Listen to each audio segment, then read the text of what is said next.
The wind blew off the docks in slow, bitter breaths. Boston had that kind of cold, one that didn't just bite, but settled into your bones and stayed there. The city never truly slept. Not really. There was always something stirring in the dark, a voice echoing in an alley, a deal being whispered in the back of a bar, the clink of a bottle before it broke. You could feel it in the air if you paid attention. And Joseph Barboza, he paid attention. They called him the animal. Not because he barked or roared, but because he didn't flinch. Not when the knives came out, not when the body fell, not even when the blood sprayed back on his collar. Some said he was born for this life. Others said he was created by it. But truth was slower than rumors, and truth didn't walk fast in Boston. Joseph wasn't always like this, not at first. He was the son of Portuguese immigrants, raised in New Bedford, about an hour out. His father was a fisherman, rough hands, thick voice, little patience. His mother kept quiet most days, though she hummed while cooking. Soft tunes, something sad in them. Their house always smelled like salt, garlic, and old wood. When he was 12, Joseph watched a man beat his father over a broken engine debt. Watched him bleed and groan and crawl like a dog in front of his own wife.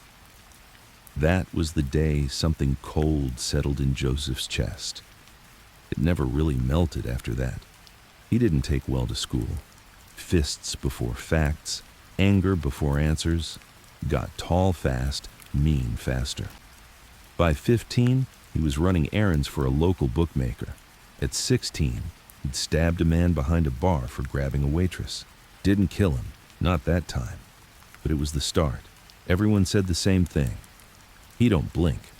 That was rare. That was dangerous. By his 20s, Joseph was working full-time muscle for the Boston mob.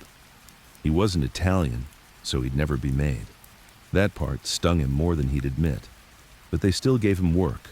Quiet work, final work, names scribbled on napkins, envelopes handed off like bad secrets. And he delivered. Always. Brutal, fast, no second thoughts.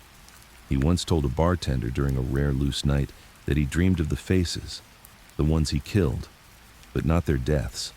Their eyes, how they looked at him right before. He said some blinked, some begged, some even smiled, but he never looked away. They sent him to prison a few times, but he always found his way out. Too many people were scared of what he knew. Too many judges liked sleeping soundly at night. Joseph carried his reputation like a dark coat, fit snug, wrapped tight. He liked the fear. It filled the spaces where family and love should have been. But sleep, that was trickier. He didn't sleep well. Never had. Maybe it was the noise of the city. Maybe it was the ghosts. Maybe it was just the way his brain worked. Too many cracks, too much static. He'd lie there, staring at the ceiling, smoke rising from a half-burned cigarette in his fingers. And just wait. For nothing. For everything. Some nights he'd hear footsteps outside and grip the pistol under his pillow so hard his knuckles would ache.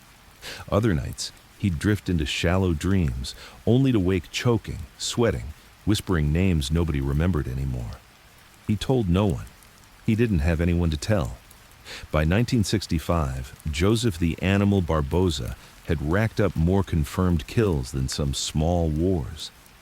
But things were starting to shift. The mob didn't trust outsiders like they used to, especially ones that couldn't be made. And Joseph, he was starting to get sloppy. Or maybe just tired. That winter was the coldest Boston had felt in decades. The snow didn't fall soft, it slammed. It buried doors, froze locks, hid bodies, and one body in particular would set it all off. Not a rival, not a cop, but someone close, too close. The kind of mistake even the animal couldn't kill his way out of. Would you like me to continue with part 2? We'll start to peel back the layers of the betrayal and watch how the cold streets of Boston start turning against Joseph. Slow, quiet, dangerous. Write part 2 in 2,000 words. Here begins part 2 of Joseph the Animal. Barboza, the deadliest hitman in Boston. Mob history. You asked for a slow, rich, 2,000-word continuation. calm rhythm, detailed atmosphere, no rush. Let's drift back into the frozen streets of 1960s Boston, where a man like Barboza didn't just fight enemies, he fought his own sleep. There was a small diner on Endicott Street, barely a notch between two crumbling apartment blocks. The sign had lost its light years ago, but the place stayed open late. Always did. It served tough coffee and eggs that tasted like cardboard, but it had heat, and more importantly, it had silence. Joseph liked silence. He sat in the back booth that night, his back to the wall like always. The snow outside pelted the window in slow, wet fists. Nobody was walking, not even the drunks. Boston had gone still, wrapped in ice and bad omens. Joseph stirred his coffee, slow. His eyes were fixed on the fogged-up glass, but his mind was far from the street. Across the table sat Frankie 2 times Mira, a wiry, sharp-nosed man with fingers that tapped too much. Joseph didn't like the tapping.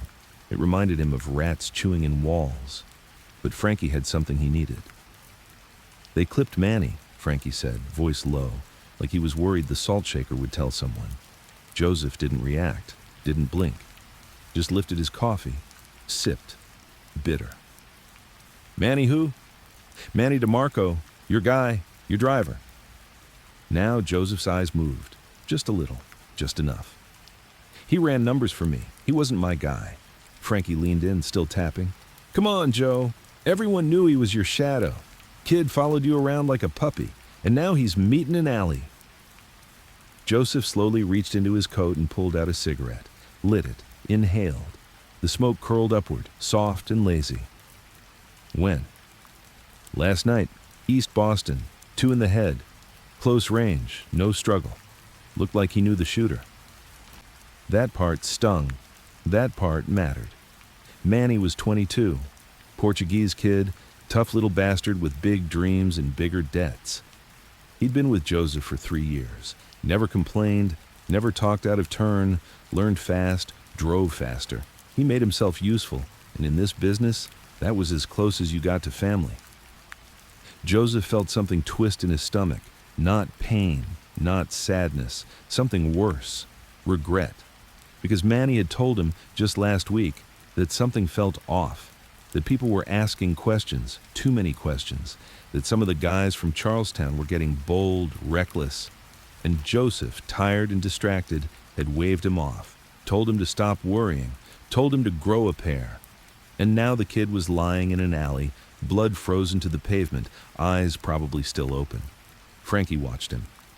"You think it's a message?" Joseph nodded once. "Yeah, it's a message, just not for me." That got Frankie's brows up. "Then who?" Joseph crushed his cigarette out slowly. "Whoever hired him to watch me. Someone got spooked." Frankie stopped tapping. Just for a second. That silence said more than 100 questions. "You think Manny flipped?" Joseph stood, tossed a few bills on the table. "I think someone thought he might.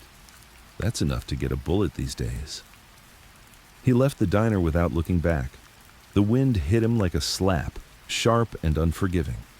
Boston in winter had a sound, not loud, but not quiet either.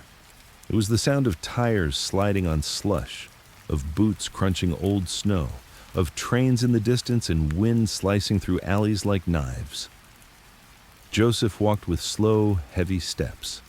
He didn't like to drive at night anymore, not since the dream started. Manny's death changed something. It wasn't just another body. It was the first crack in the armor, a whisper in his ear that maybe he wasn't untouchable. He needed answers. And answers in this world came from 2 places, the streets or the shadows. He chose the latter. Raymond Patriarca ran Providence, but his fingers reached deep into Boston. He was old school, greasy suits, thin ties, and a face like a shovel. But he was smart. Careful. He didn't like Joseph. Never had. Joseph was too wild, too unpredictable. Not Italian either. Just a Portuguese stray who did the dirty work no one else had the stomach for. But Joseph had value. And Raymond respected value. Joseph pulled up to a small club off Federal Hill, unmarked, quiet, The kind of place where conversations stayed buried and doors were never knocked on. Inside, smoke curled like ghosts. Men in coats sat with cards and cigars. A woman sang slow blues from a tiny stage. It wasn't for show. It was to drown out the sounds people weren't supposed to hear. Raymond sat in the back, flanked by two brick-faced goons. He didn't rise when Joseph entered, just looked up with those eyes, black, empty, calculating. "Barboza," he said, like it tasted sour. "To what do we owe the mood?" Joseph sat, didn't wait to be asked, didn't smile. "Manny DeMarco's dead." Raymond nodded once, like he already knew. Of course he did. "And," Joseph leaned in, "someone clipped him. My streets, my kid. I want names." Raymond shrugged. Maybe he owed the wrong people. Maybe he talked too much. Maybe he forgot what business he was in. Joseph didn't blink. "I want names." Raymond stared at him for a long moment. Then he sighed, lit a cigar. "You're making noise again, Joe. Big noise. And people are tired of it. You walk around like you're the devil himself. But devils fall too. Just slower." Joseph didn't flinch. "Is that a threat?" Raymond smiled, thin and slow. "That's a warning. You want answers? Look at the Irish crews. They're getting bold. Real bold. Word is they think you're slipping, getting soft. That maybe you're not the animal anymore. Just a tired dog with bad dreams." That one hit home. Too close. Joseph stood, the chair creaking. "I find out you're behind it." Raymond waved him off. "You won't, because I'm not, but I won't lose sleep if someone else is. You've burned too many bridges, Joseph. You stand on an island made of ash." Joseph left before the walls closed in. The streets that night felt different. He could feel eyes in every alley. The snow had stopped falling, but the cold hung heavier. He walked past the harbor, where ships groaned against ropes and water slapped against wood. The smell of salt and rust was thick. He stopped by the docks, lit another cigarette, watched the water. That's when he saw the girl.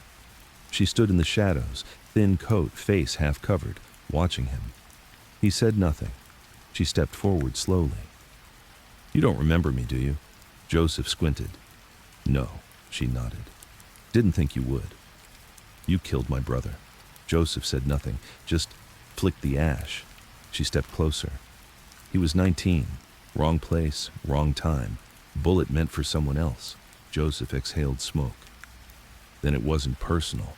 Her face hardened. But it was permanent. He turned to walk past her. "Get off the street. It's cold." She grabbed his arm. "It's starting, you know. The fall. Your name's not as scary as it used to be." Joseph looked down at her hand, then back into her eyes. "Good," he said. "Let them forget. It'll make it easier to remind them." And then he walked off. But her face stayed with him, not out of guilt, not even fear, just familiarity. She looked like someone, and that unsettled him more than any threat. That night, Joseph sat in his apartment, gun in lap, lights low.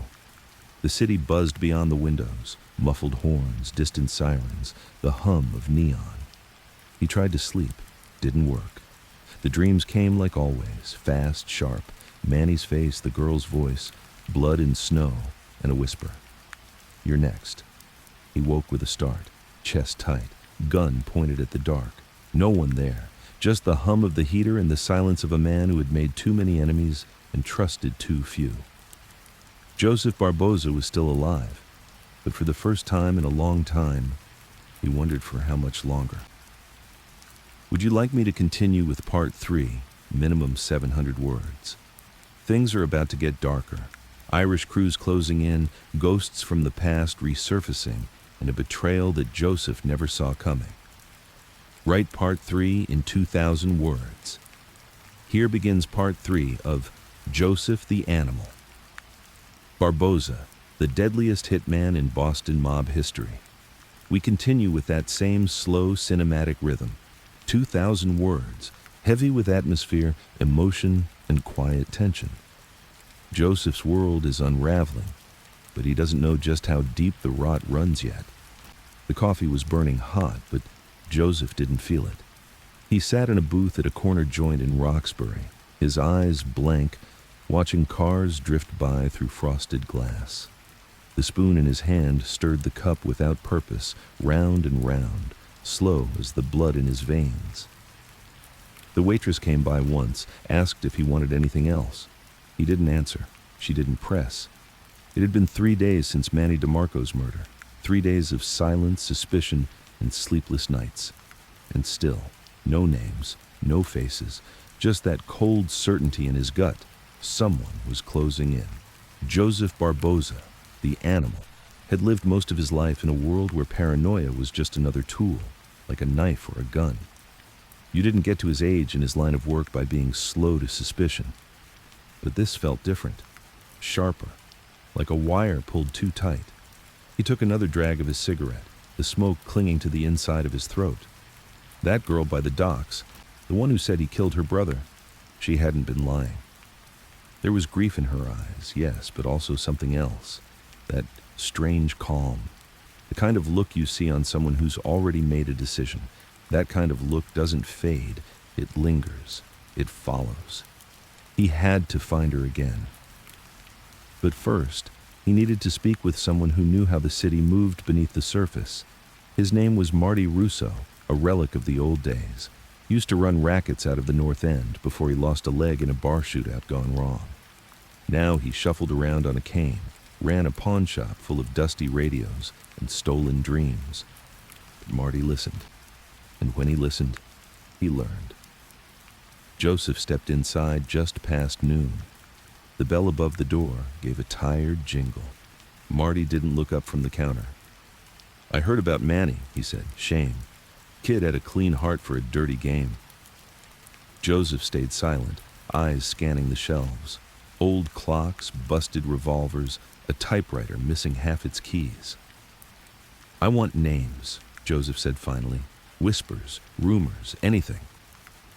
Marty looked up now, eyes narrowed behind foggy glasses. "Why should I talk to you, Joe? You haven't darkened this door in 5 years." "Because I never lied to you."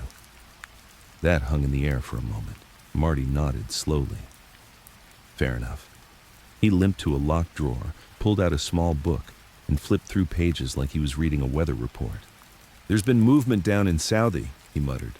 "Colum Donnelly's boys. Not subtle. Loud and drunk and hungry. Irish pride, waving their colors like they forgot who owns the bones in this town." Joseph frowned. "Colum's got no reason to move on me." Marty raised an eyebrow. "You sure about that?" There it was again. That thing no one wanted to say out loud. Joseph leaned in. "Say it." Marty sighed, set the book down. "There's talk, Joe, that maybe you're not working for the Italians anymore. That maybe you're working against them." Joseph went still. "That's bullshit," he growled. "Doesn't matter if it's true," Marty said. "Only matters who believes it." Joseph stood. "Who started it?" Marty hesitated. Then, "You're not going to like it." "I never do." Marty looked at him dead on. "They say it's coming from Raymond Patriarca's side." Joseph froze. Raymond had warned him, just days ago, that his time was running out, that he made too much noise, that he was alone on an island made of ash. He hadn't thought the old man would move this fast, or this low. But it made sense. If Raymond wanted him out, he couldn't just order a hit. Joseph was too connected, too feared. He had to isolate him first, make him look like a rat, make the streets question his loyalty, make the trigger finger start to itch. It was clever, it was deadly, and it was working. That night, Joseph parked a block away from the club on Hanover Street. It was nearly midnight, and the snow had turned to freezing rain, thin needles of water that glazed the sidewalks and turned every step into a gamble. He walked slow, the collar of his coat up, pistol snug under his ribs. Inside, the music was loud, some big band number playing too fast for the size of the room. Smoke curled thick from the tables. A few faces turned as he entered. Some nodded, some didn't. That was new. He spotted Tony Rizzo sitting at a corner table with 2 of his men. Rizzo was low level but loud, always talking bigger than he was. Joseph knew his type. The kind of man who grows teeth when he thinks the lion's getting old. Joseph walked over, took a seat without asking. Rizzo blinked. His men sat up straighter. "Problem, Joe?" Tony asked, smiling thin. Joseph stared at him. "You spreading rumors about me?" Tony's smile faded. "I don't know what you mean." Joseph leaned in, voice like gravel. "You tell people I flipped, Tony?" Tony laughed, too quickly. "Come on, Joe, I wouldn't." The back of Joseph's hand hit his mouth like a hammer. The entire room jumped. Blood sprayed from Tony's lip. One of his guys reached for a gun, but Joseph had his drawn first. A quiet snap, and suddenly the barrel was kissing the man's chin. "Try it," Joseph said. The man froze. Tony coughed blood, wiping his mouth. "You're out of your mind." Joseph leaned back. "Tell Raymond this," he said coldly. "You want to come for me? Then come. But do it in the open, not with shadows and whispers." He stood and left the club like nothing had happened. Outside, the rain had picked up. It tapped his shoulders, crept down his collar. Joseph lit a cigarette and started walking. He felt it then. A presence. Someone was following him. He didn't look back, just slowed his pace, reached into his coat, fingers curling around the grip. A shadow darted across the mouth of an alley. Joseph turned. Gun up. "Step out." Silence. Then a small voice. Female. "It's me." She stepped into the glow of a street lamp. That same girl from the docks. Coat too thin, eyes too old. Joseph lowered the gun. "What the hell do you want?" She looked him dead in the eye. "To help you." He blinked. "Help me?" "I know things," she said. "Things they don't think I know." Joseph studied her. "You said I killed your brother." "You did. Then why help me?" She looked away.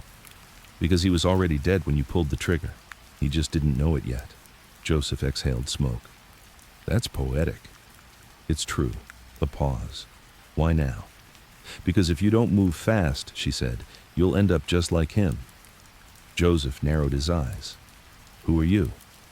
She gave a small smile. "Someone who owes you nothing. And that's what makes me valuable." She handed him a folded piece of paper. "Read it," she said. "Then come find me." And she vanished into the alley before he could stop her. Joseph looked down. On the paper was a single name, a name he hadn't heard in 10 years, and it shook him, because it was someone he thought had died. Back in his apartment, Joseph sat in silence, staring at the note. Vinnie Martone.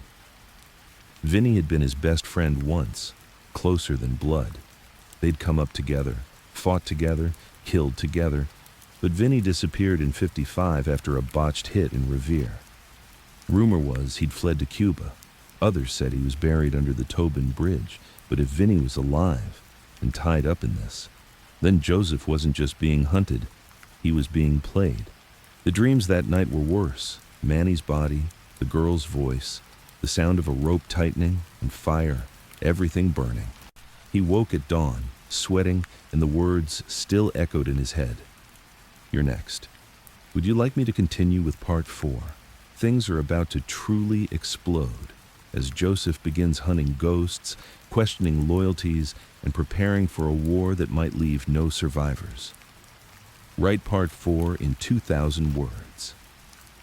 Here begins part 4 of Joseph the Animal, Barboza, the deadliest hitman in Boston mob history. We're keeping to that slow cinematic rhythm, letting tension simmer, paranoia grow, and Joseph's world darken even further. Boston's sunrise wasn't golden that morning. It was gray. A curtain of fog rolled in off the harbor, swallowing the skyline, making the streets look like the end of the world. Joseph Barboza lit a cigarette on his apartment balcony and watched the city disappear into the mist. He hadn't slept. Not really. He dozed off in the armchair, pistol still in hand, ashtray overflowing. The dreams came again, hot, red, and loud. But the worst part wasn't the violence. It was the faces. Manny, Vinnie, his father. That girl with her thin coat and tired eyes. He didn't know her name. He didn't know how she knew about Vinnie Martone. But she was right about one thing. If Vinnie was alive, everything changed. Vinny hadn't just been a soldier in the mob, he'd been family in the way this life could offer it. Back in '51, it was Joseph and Vinny who carved out turf in the North End when the older guys were still chasing the last dimes from bootlegging. They'd bled together, run scams together, buried bodies together. And then, Vinny vanished. The official story? He went rogue on a job, got clipped, dumped in the Mystic River, but no body ever turned up. Joseph had believed he was dead, wanted to believe it, because the only other option meant betrayal, and Barboza had always known how to deal with betrayal. At 9 a.m., he stepped into a little bakery on Tremont. The smell of yeast and powdered sugar hit him like a memory. This was where Tony D'Amico's mother used to bake, back when Tony still had hands that hadn't strangled men behind pool halls. Now Tony sat in the back booth, dunking a hard roll into black coffee. Joseph slid in across from him. Tony didn't look up. "Word is you slapped Rizzo's teeth out last night." Joseph stirred his own coffee. "Word travels fast," Tony smirked. "Too fast. You're getting loud, Joe. Real loud. The bosses don't like noise." "Then tell them to stop whispering in corners like schoolgirls." Tony finally met his eyes. "You think you're the only one under pressure? Raymond's losing control. There's tension between Providence and New York. You're just convenient. A loose end that doesn't fit." Joseph took out the folded note. "You ever hear of a name? Vinny Martone?" Tony stopped mid-dip. The roll hovered above his coffee, forgotten. "Where'd you hear that name?" "Just answer." Tony set the roll down. "Jesus, I haven't heard that name in years. He's dead. Everyone knows that." "No," Joseph said quietly. "Everyone thinks that." Tony leaned in. "You're serious?" Joseph nodded once. Tony looked around, then lowered his voice. "He had dirt on everyone, Joe. Bank accounts, payoffs, tapes. If he's alive, he could tear the whole damn city apart." "Then maybe that's why I'm being painted as a rat." Tony blinked. "You think he's behind this?" Joseph didn't answer. He didn't need to. Tony's face hardened. "If he is, then this city's about to burn." Joseph knew where he had to go next. East Boston, the old shipyard, the place Vinny's brother used to run a scrapyard out of, a front for stolen car parts mostly, but also a place where people could disappear permanently. It had been boarded up since 1959, but rumors said someone was still paying rent. Joseph drove a black Buick Riviera, silent on the wet pavement, windows fogged at the edges. His mind wasn't on the road. It was on the past. He remembered the night he and Vinny torched a rival's bar, the way the flames danced in their eyes. How they'd laughed, not because it was funny, but because they were 23 and unstoppable. Now, Joseph didn't feel unstoppable. He felt haunted. The shipyard was quiet when he pulled in. Rows of rusted containers, empty barrels and chain-link fences. Crows perched like sentries on the rooftops. Joseph stepped out, gun tucked under his coat. He moved slow, every footstep crunching old gravel and broken glass. He found the office in the back, windows blacked out, the door cracked. He pushed it open. Dark. The air smelled of oil and mildew. Dust floated like lazy snowflakes in the stale light. Inside, stacks of crates lined the walls. A desk, a lamp, and taped to the wall, photos. Joseph stepped closer, squinted. Mugshots, surveillance, street corners, cars, faces, his face. More than a dozen shots of him, outside clubs and diners, talking to men. Watching, always watching. This wasn't just old intel. Someone had been following him. Recently. That's when the voice came. "You were always too curious, Joe." He spun, gun raised. The man in the shadows stepped forward slowly. Vinny Martone. Older now, gray in his beard, scar down his neck, but the same cold eyes, the same quiet voice. "You're supposed to be dead," Joseph said. Vinny smiled faintly. "I was? For everyone but me." Joseph didn't lower the gun. "You set me up back then?" Vinny shook his head. "No, you did. You just didn't know it." "What the hell does that mean?" Vinny walked over to the desk, poured himself a drink from a dusty bottle. "You were getting too hot. Killing too fast, drawing heat from the feds. Raymond told me to handle it, to cool you down. Joseph blinked. Cool me down? He told me to kill you. Vinny took a sip, but I couldn't, so I disappeared instead. Figured it'd buy you time, give you a chance to lay low, maybe walk away. Joseph lowered the gun, just slightly. And now? Vinny sighed. Now they want you gone again, only this time, I'm not the one they sent. Joseph stepped forward. Then who? Vinny looked up dead-eyed. Everyone. Outside, the air had changed. Rain gone, just silence, like the city was holding its breath. Joseph stood in the doorway trying to make sense of it. You have proof of all this? He asked. Vinny nodded. Files, bank records, phone taps, enough to bury Raymond and New York. Hell, even some of the feds. Joseph felt the ground shift beneath him. Why haven't you used it? Vinny walked to the window, looking out over the yard. Because if I release it, the city burns. And if I don't, I burn. There's no way out anymore, Joe. Not for you, not for me. Joseph turned to leave. You coming with me? Vinny didn't answer. Back in the Buick, Joseph lit a cigarette with shaking fingers. Not from fear, from realization. He was a pawn in a game he didn't even know was still being played. And now? It was checkmate on all sides. He drove without thinking. Winding streets, back alleys, under bridges. Somewhere in South Boston, a car started tailing him. He didn't accelerate, just led them, let them feel in control. Until he reached a dark stretch of road behind the old fish market. Then, he stopped, stepped out, gun in hand. The tail car rolled up slow. 2 men stepped out, Irish, no words, just guns. Joseph dropped the first with a shot to the chest, rolled behind the front fender. The second man ducked but was too slow. Joseph's second bullet caught him in the leg and a third ended it. He walked up to the bodies. Cold eyes, no recognition, just hired hands. He searched their pockets. One had a photo of Joseph, folded, creased, marked with an X between the eyes. No name, no note, just a message. You're already dead. That night, Joseph sat in the basement of a rundown apartment building in Chelsea. It belonged to a bartender he once saved from a knife fight. It had no windows, no phone, and no questions. He stared at the wall, not thinking, not dreaming, just waiting. Because he knew now. This wasn't about survival. This was about revenge.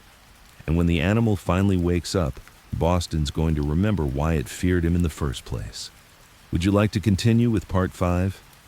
Vinny's return will force old alliances to shatter, and Joseph will begin planning a war that no one walks away from.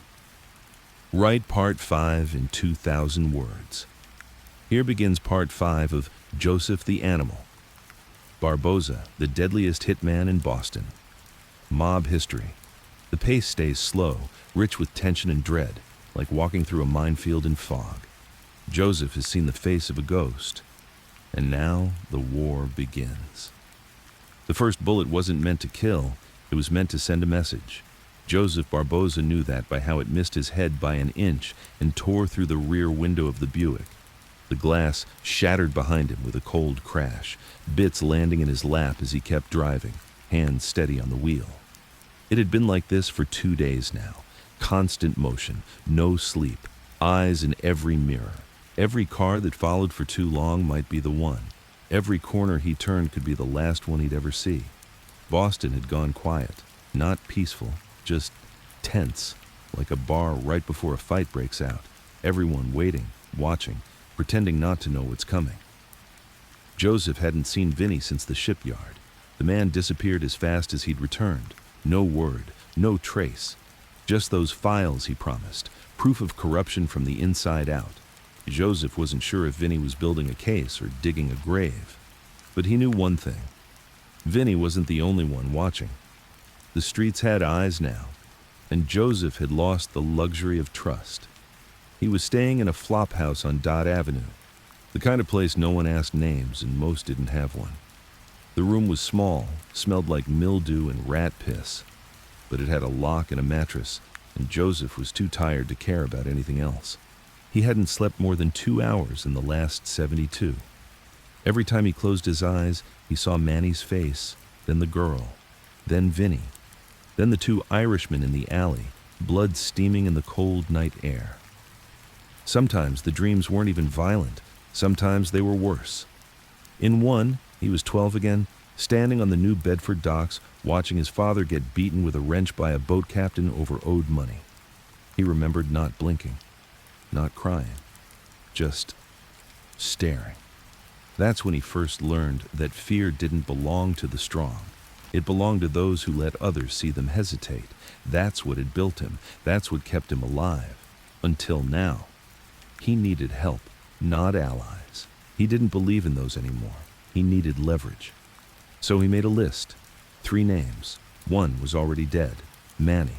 The second was Frankie 2 times Mira, the twitchy stool pigeon who always knew what was happening 2 weeks before the rest of the city. And the third, a woman, Rita Montelli. She used to run a brothel out of Revere, but Joseph knew she was more than she appeared. She had dirt on nearly every capo lieutenant and union boss in Boston. She traded secrets like poker chips, and never lost a hand. If anyone knew who put the bounty on Joseph's head, it was her. And if she didn't, then she probably was the one who did. He found Frankie first, outside a movie theater in Roxbury, chain-smoking and looking like a rat with a trench coat. When Frankie saw Joseph coming, he didn't run. He froze, then smiled that same nervous smile that always came a half-second too late. "Joe, hey man, you look..." Joseph shoved him into the alley with a grip like iron. "Talk." Frankie held his hands up, voice cracking. "About what, man? I don't know nothing. I've been laying low. Someone tried to put one in my skull yesterday. You know anything about that?" "I swear."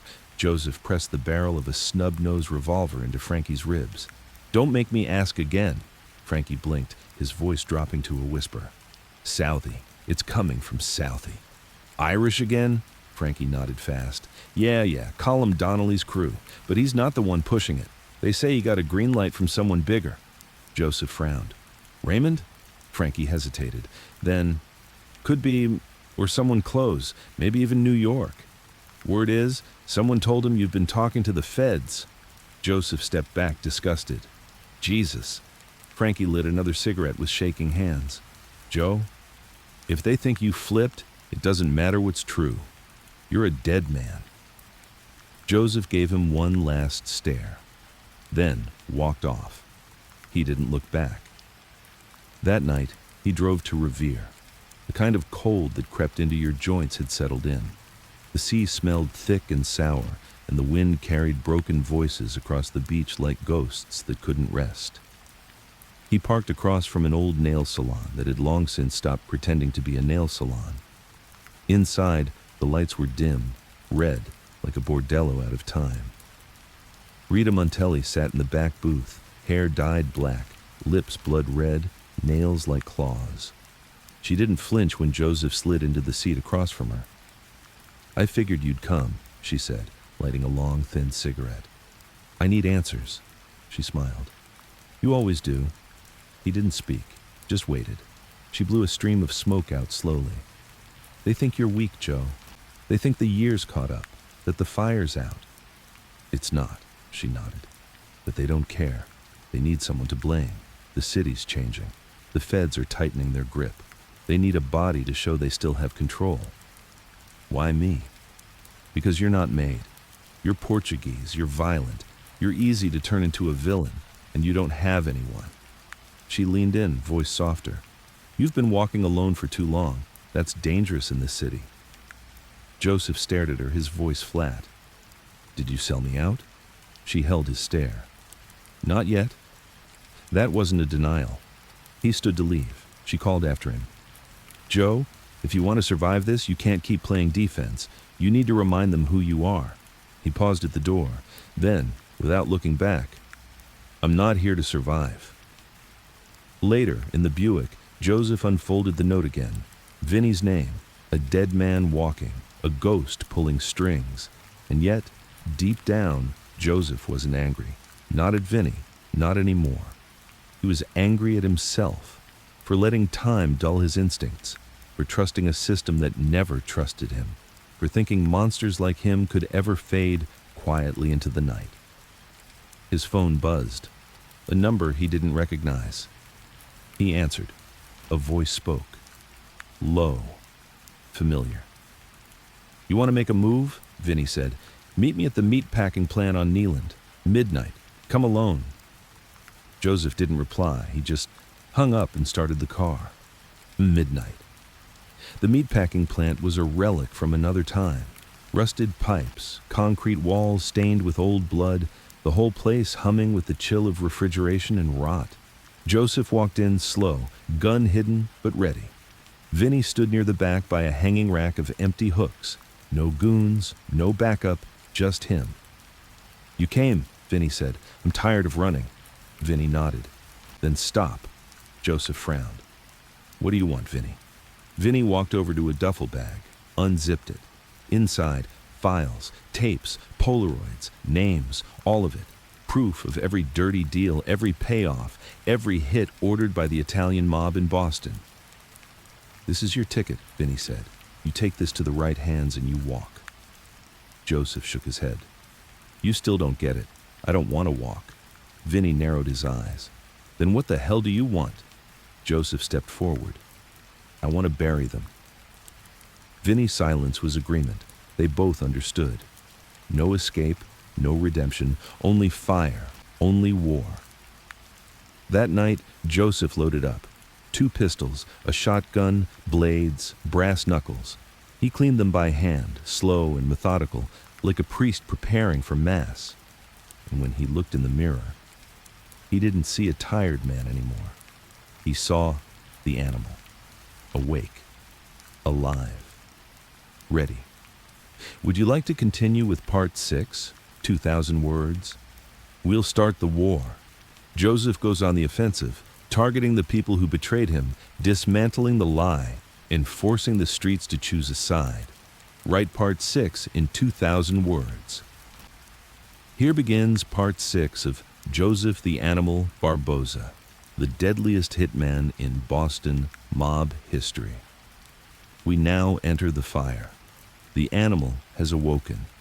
This part brings calculated violence, slow vengeance, and the first strike in a war Joseph never wanted, but will finish. The wind coming off the Charles River that night felt sharper than usual. It cut through coat seams, found its way into the cracks between bones. But Joseph Barboza didn't feel it. He stood across the street from Tony Rizzo's social club, staring at the fogged windows, where yellow light flickered like a candle fighting the dark. Inside were men laughing, drinking, lying. Some of them had his picture folded in their coat pocket, an X drawn between the eyes. Joseph already knew how this would go. He'd mapped it out in his head 100 times, every step, every breath. This was not revenge, not anger. This was house cleaning, and he would start with Rizzo. He crossed the street slowly. No rush. That was the key. Let them see you coming, but don't give them time to run. The door creaked open. Warm light spilled onto the sidewalk. Music played inside, something slow and brassy. The scent of cigars, stale beer, and marinara sauce clung to the walls like grease. 3 men sat at a corner table, mid-game, cards in hand. A fourth, Tony Rizzo, leaned back in a red leather chair, swirling a glass of brown liquor. They all froze when they saw him. Joseph didn't blink, didn't speak, just stepped in and shut the door behind him. Rizzo stood up. "Barboza, thought you were dead?" Joseph asked flatly. "You and me both." Rizzo raised his hands. "Hey, Joe. Look, I don't know what you've heard, but I didn't put that hit out." Joseph pulled the pistol from under his coat. The other men dove to the floor. Rizzo staggered backward, slamming into the jukebox behind him. "Joe, come on, we go way back." "Yeah," Joseph said, "way back to the night you told Raymond I was talking to the feds." "No, I swear, I didn't say that. I just..." One shot, clean, right between the eyes. Rizzo dropped like a sack of bricks. Joseph turned to the others on the floor. Their hands were up, mouths open. "No beef with you," he said, holstering the gun. "But if any of you breathe my name, I'll be back. And next time, I won't care who's innocent." Then he walked out, coat flapping in the cold wind like a banner of war.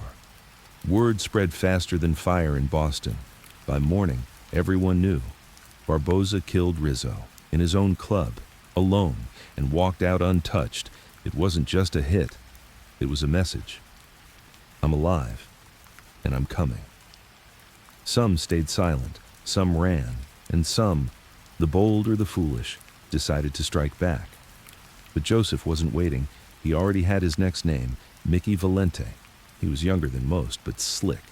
Ran guns through South Boston and moonlighted his muscle for Colm Donnelly's Irish crew. Mickey had a reputation for getting jobs done fast. Sloppy, but fast. He was also the one who'd been tailing Joseph 2 weeks ago.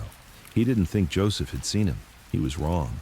Mickey liked flashy places, neon lights, girls with low voices and higher heels. He spent his nights at a lounge called Blue Coral, nestled between a butcher shop and a boarded-up warehouse. Joseph waited outside until 1 a.m., watching through a half-cracked alley window. Inside, Mickey laughed with 2 girls and a man who looked too nervous to be there. Joseph walked in without hesitation. It wasn't about being fearless. It was about being inevitable. The bouncer stepped up, big and dumb.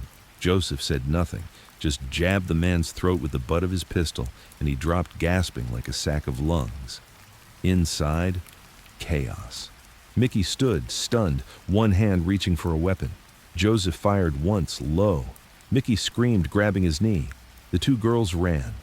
The nervous man ducked under the table. Joseph walked over, calm as ice. Mickey groaned, blood spilling onto the tile floor.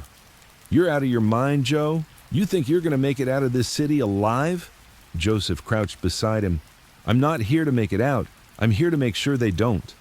He pressed the barrel of the gun against Mickey's temple. "You followed me. You tried to line up a kill. Who gave the order?" Mickey grunted. "It wasn't me, man. I swear I was just told to watch you." "Who?" Mickey hesitated. Joseph pulled the hammer back. "Who?"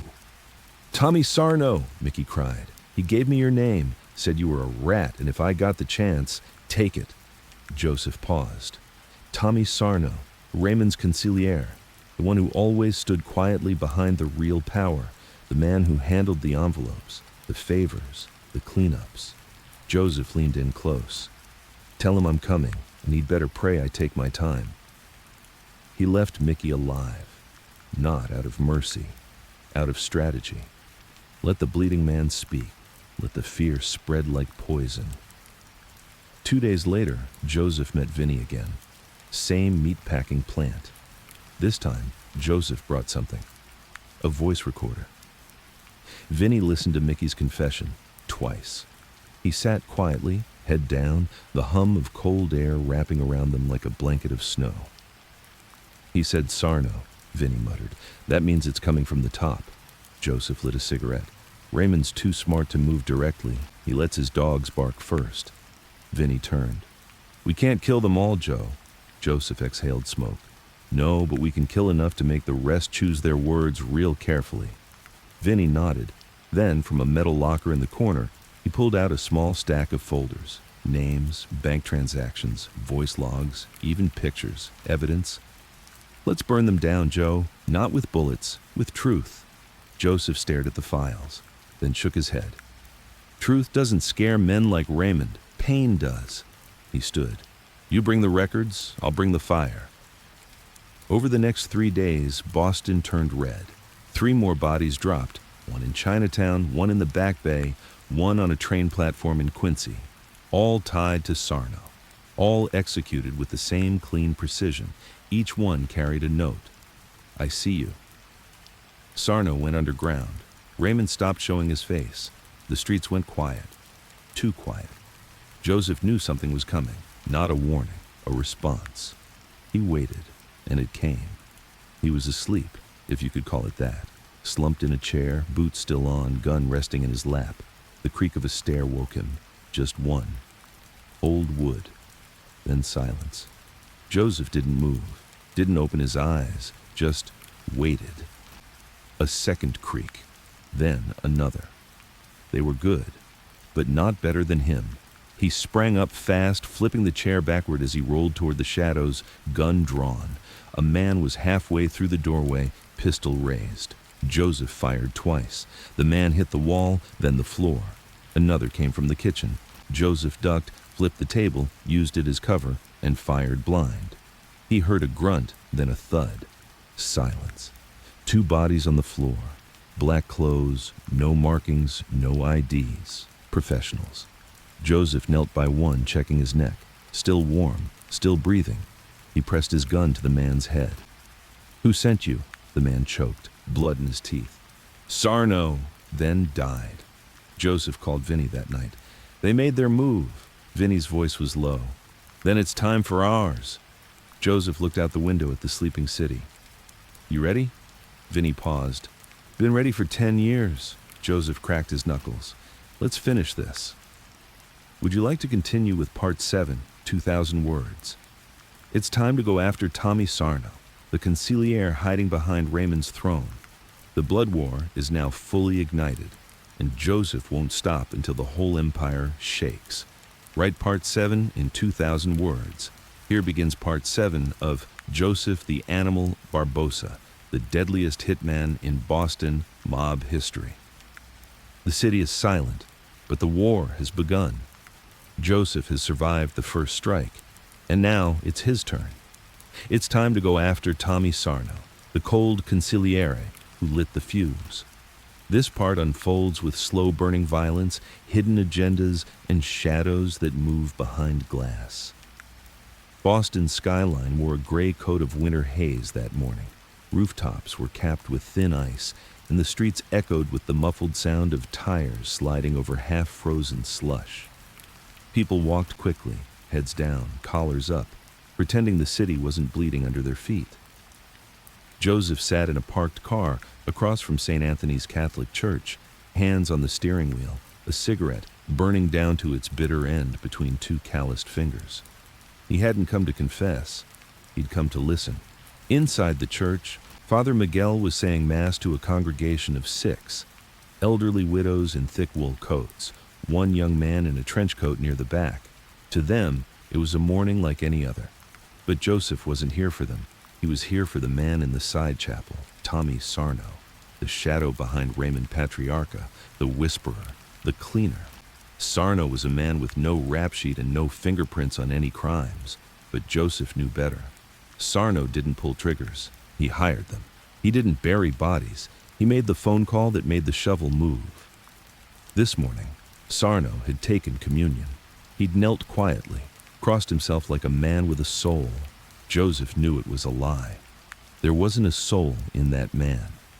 Only numbers, power, and paranoia.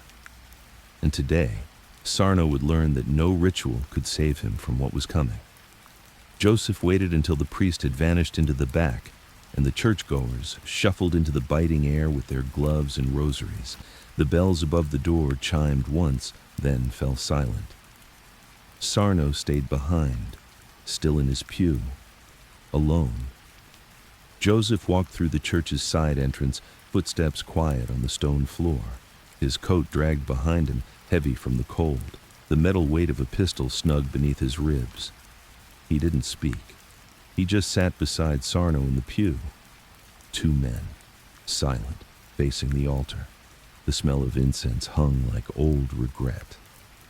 Sarno didn't look at him, but Joseph saw the tension ripple through his jaw. "I thought you were dead," Sarno said. Joseph lit a cigarette, ignoring the sign that said, "No smoking inside the church." "Almost," he said. Sarno finally turned. His face was pale, puffy from wine and bad sleep. "You've been busy," Sarno muttered. Joseph smirked. "So have you." They sat like that for a long moment. Then Joseph spoke. "You sent 2 hitters after me. They're dead now." Sarno didn't respond, just looked at the cross on the altar. "I didn't want it to be like this, Joe. You were useful. You were a good dog." Joseph turned his head slowly. "I was never your dog, Sarno. I was the bullet you didn't have to clean up." Sarno's lips twisted. "You're unstable. You always were. That's why we couldn't make you." "No," Joseph said calmly. "You couldn't make me because I wasn't Italian. That's it. Everything else was just a story you told to keep your conscience clean." Sarno exhaled through his nose. "You're outnumbered. Outgunned, you kill me and they'll tear you apart. Joseph nodded. I know. He stood up. Sarno didn't move. Joseph looked down at him. But before they do, I'm going to burn your legacy to the ground. Then he walked away, footsteps echoing through the empty nave. He didn't kill Sarno. Not yet. That was the message. Sarno would go back to Raymond, tell him Joseph sat next to him in church, held his life in his hand and let it go. It wasn't mercy. It was power. Joseph wanted Raymond to know that he decided when the end came, and it wasn't today. That afternoon, Joseph met Vinny in a shuttered warehouse near the edge of Everett. The windows were broken, paint peeled from the steel beams. It was the kind of place people once built dreams in, before the dreams died and the rats moved in. Vinny was smoking, pacing the floor. His hair was messier than usual. Nervous energy radiated from him like heat off a blacktop. You let him live? Vinny asked, incredulous. Joseph nodded. For now, Vinny scoffed. You've gone soft? No, Joseph said. I've gone strategic. He walked to the middle of the floor, where a metal table was set up with maps, notes, photos. On one corner was a thick file of evidence, tied with twine. Joseph pointed. This is your piece, he said. You get this to the press, the right cops, the crooked ones who want leverage. I'll keep them distracted while you do. Vinny frowned. What are you planning? Joseph looked up. I'm going to knock on Raymond's front door. That night, Joseph drove to Federal Hill in Providence, straight into enemy territory, straight into the lion's mouth. Raymond's restaurant, Il Gallo Nero, sat on the corner of Atwell's Avenue, lit by soft orange lights and guarded by two men in cheap suits and colder eyes. Joseph parked across the street, watched. He knew the layout, knew the exits, knew where the kitchen connected to the alley and how the back door led to a staircase used only by staff. He didn't need to storm the place, he didn't need to shoot it up. He just needed Raymond to know he'd been there. So he waited, watched the guards rotate, counted how many came in and out. Then, at 11:47 p.m., he walked up calmly, coat buttoned, gloves on. The guard stepped forward. Joseph stopped a few feet away. He didn't reach for a gun. He just reached into his coat and pulled out a small envelope. Give this to him, Joseph said, voice steady. No one else, just him. They hesitated. Then one took it, staring at Joseph like he was a ghost. Joseph nodded, turned, and walked away without a word. Inside the envelope was a single photo of Tommy Sarno in the church, next to Joseph. Underneath it, in ink, one bullet. I chose not to. Your move. By morning, all of Boston knew that Joseph had walked up to Raymond's front door and left untouched, that he'd sat beside Sarno in church and let him live. It wasn't just power now, it was domination. Joseph Barboza had gone from target to myth, from hunted to legend, and everyone who whispered about him suddenly wondered, what does he want? Later that day, Joseph met with Rita Montelli. She had a bag for him, cash, false papers, a passport. You could disappear, she said. Go south, start fresh. Joseph looked at the bag, then back at her. I didn't start this war to run from it, she sighed. Then you'd better finish it before it finishes you. He zipped the bag, slung it over his shoulder. I intend to. That night, Sarno's car exploded outside his house. There was nothing left but metal and flame. They never found the body, only teeth. Whether it was Sarno or a decoy, no one knew. Joseph didn't care, because the message was clear. There are no safe places anymore. Not churches, not cars, not even the shadows. Joseph returned to Boston the next day. The city looked different now, not quieter, but respectful. He passed through corners that once would have had shooters waiting. Now they were empty. People crossed the street to avoid him. Eyes looked down when he passed. He was no longer just the animal. He was the reckoning. And now, only Raymond remained. Joseph's old boss. The man who raised him up, used him like a tool, ordered his death like it was just another line on a napkin. Joseph knew what had to happen, but not yet. There was one more thing to do. one more ghost to bury. Would you like to continue with Part 8, 2,000 Words? Next, Joseph seeks out Raymond's weakness, not a soldier, not a business, but something personal. And when that last card is played, all of Boston will burn. Write Part 8 in 2,000 words. Here begins Part 8 of Joseph the Animal. Barboza, the deadliest hitman in Boston mob history. The war has turned.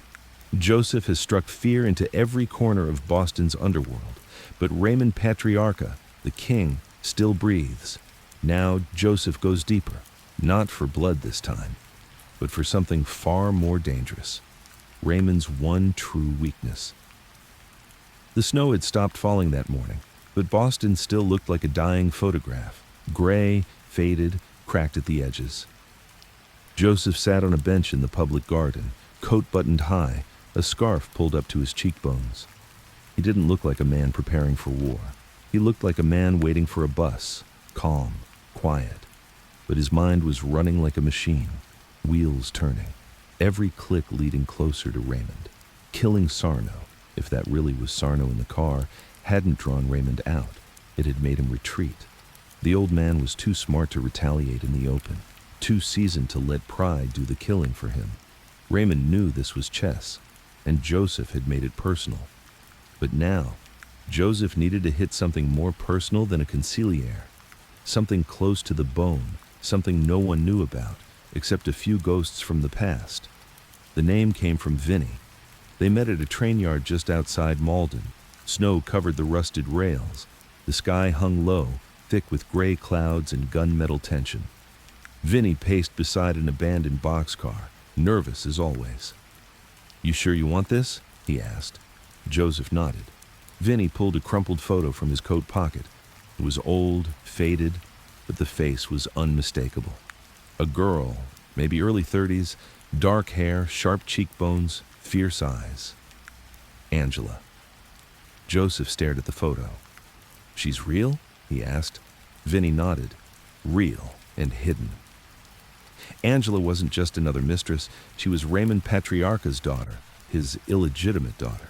No one in Providence or Boston ever spoke her name aloud. She didn't live in the city, didn't touch the business, didn't take money. But she existed. And she was Raymond's softest spot, the one person he never let the life touch. "She lives in Belmont," Vinny added. "Small house, fake name. Nobody from the crew's been there in years. She keeps out, doesn't want to be seen." Joseph folded the photo and tucked it into his coat. "She's not the target," he said. "I know," Vinny replied, "but she's the bait." That evening, Joseph parked outside a small two-story home tucked into a quiet street near Belmont Center. The neighborhood smelled like chimney smoke and fresh snow, the kind of place where mailboxes didn't get knocked over and people waved at the trash collectors. Joseph didn't knock. He waited. He watched the lights inside turn off one by one. At 10:23 p.m., a woman stepped onto the porch in a thick wool sweater and slippers, carrying a mug of tea. It was her, Angela. She stood on the steps for a long time, looking at the stars, or maybe just pretending to. Joseph approached slowly. She didn't jump when she saw him. She just blinked once. "You're him," she said. He stopped at the bottom step. "I'm not here to hurt you." "You don't have to," she said calmly. "You already did." She turned and walked back inside. After a moment, Joseph followed. The house smelled like old books and cinnamon. There was a fireplace in the corner, unlit but stacked with fresh wood. Framed photographs lined the mantel. None of them showed Raymond.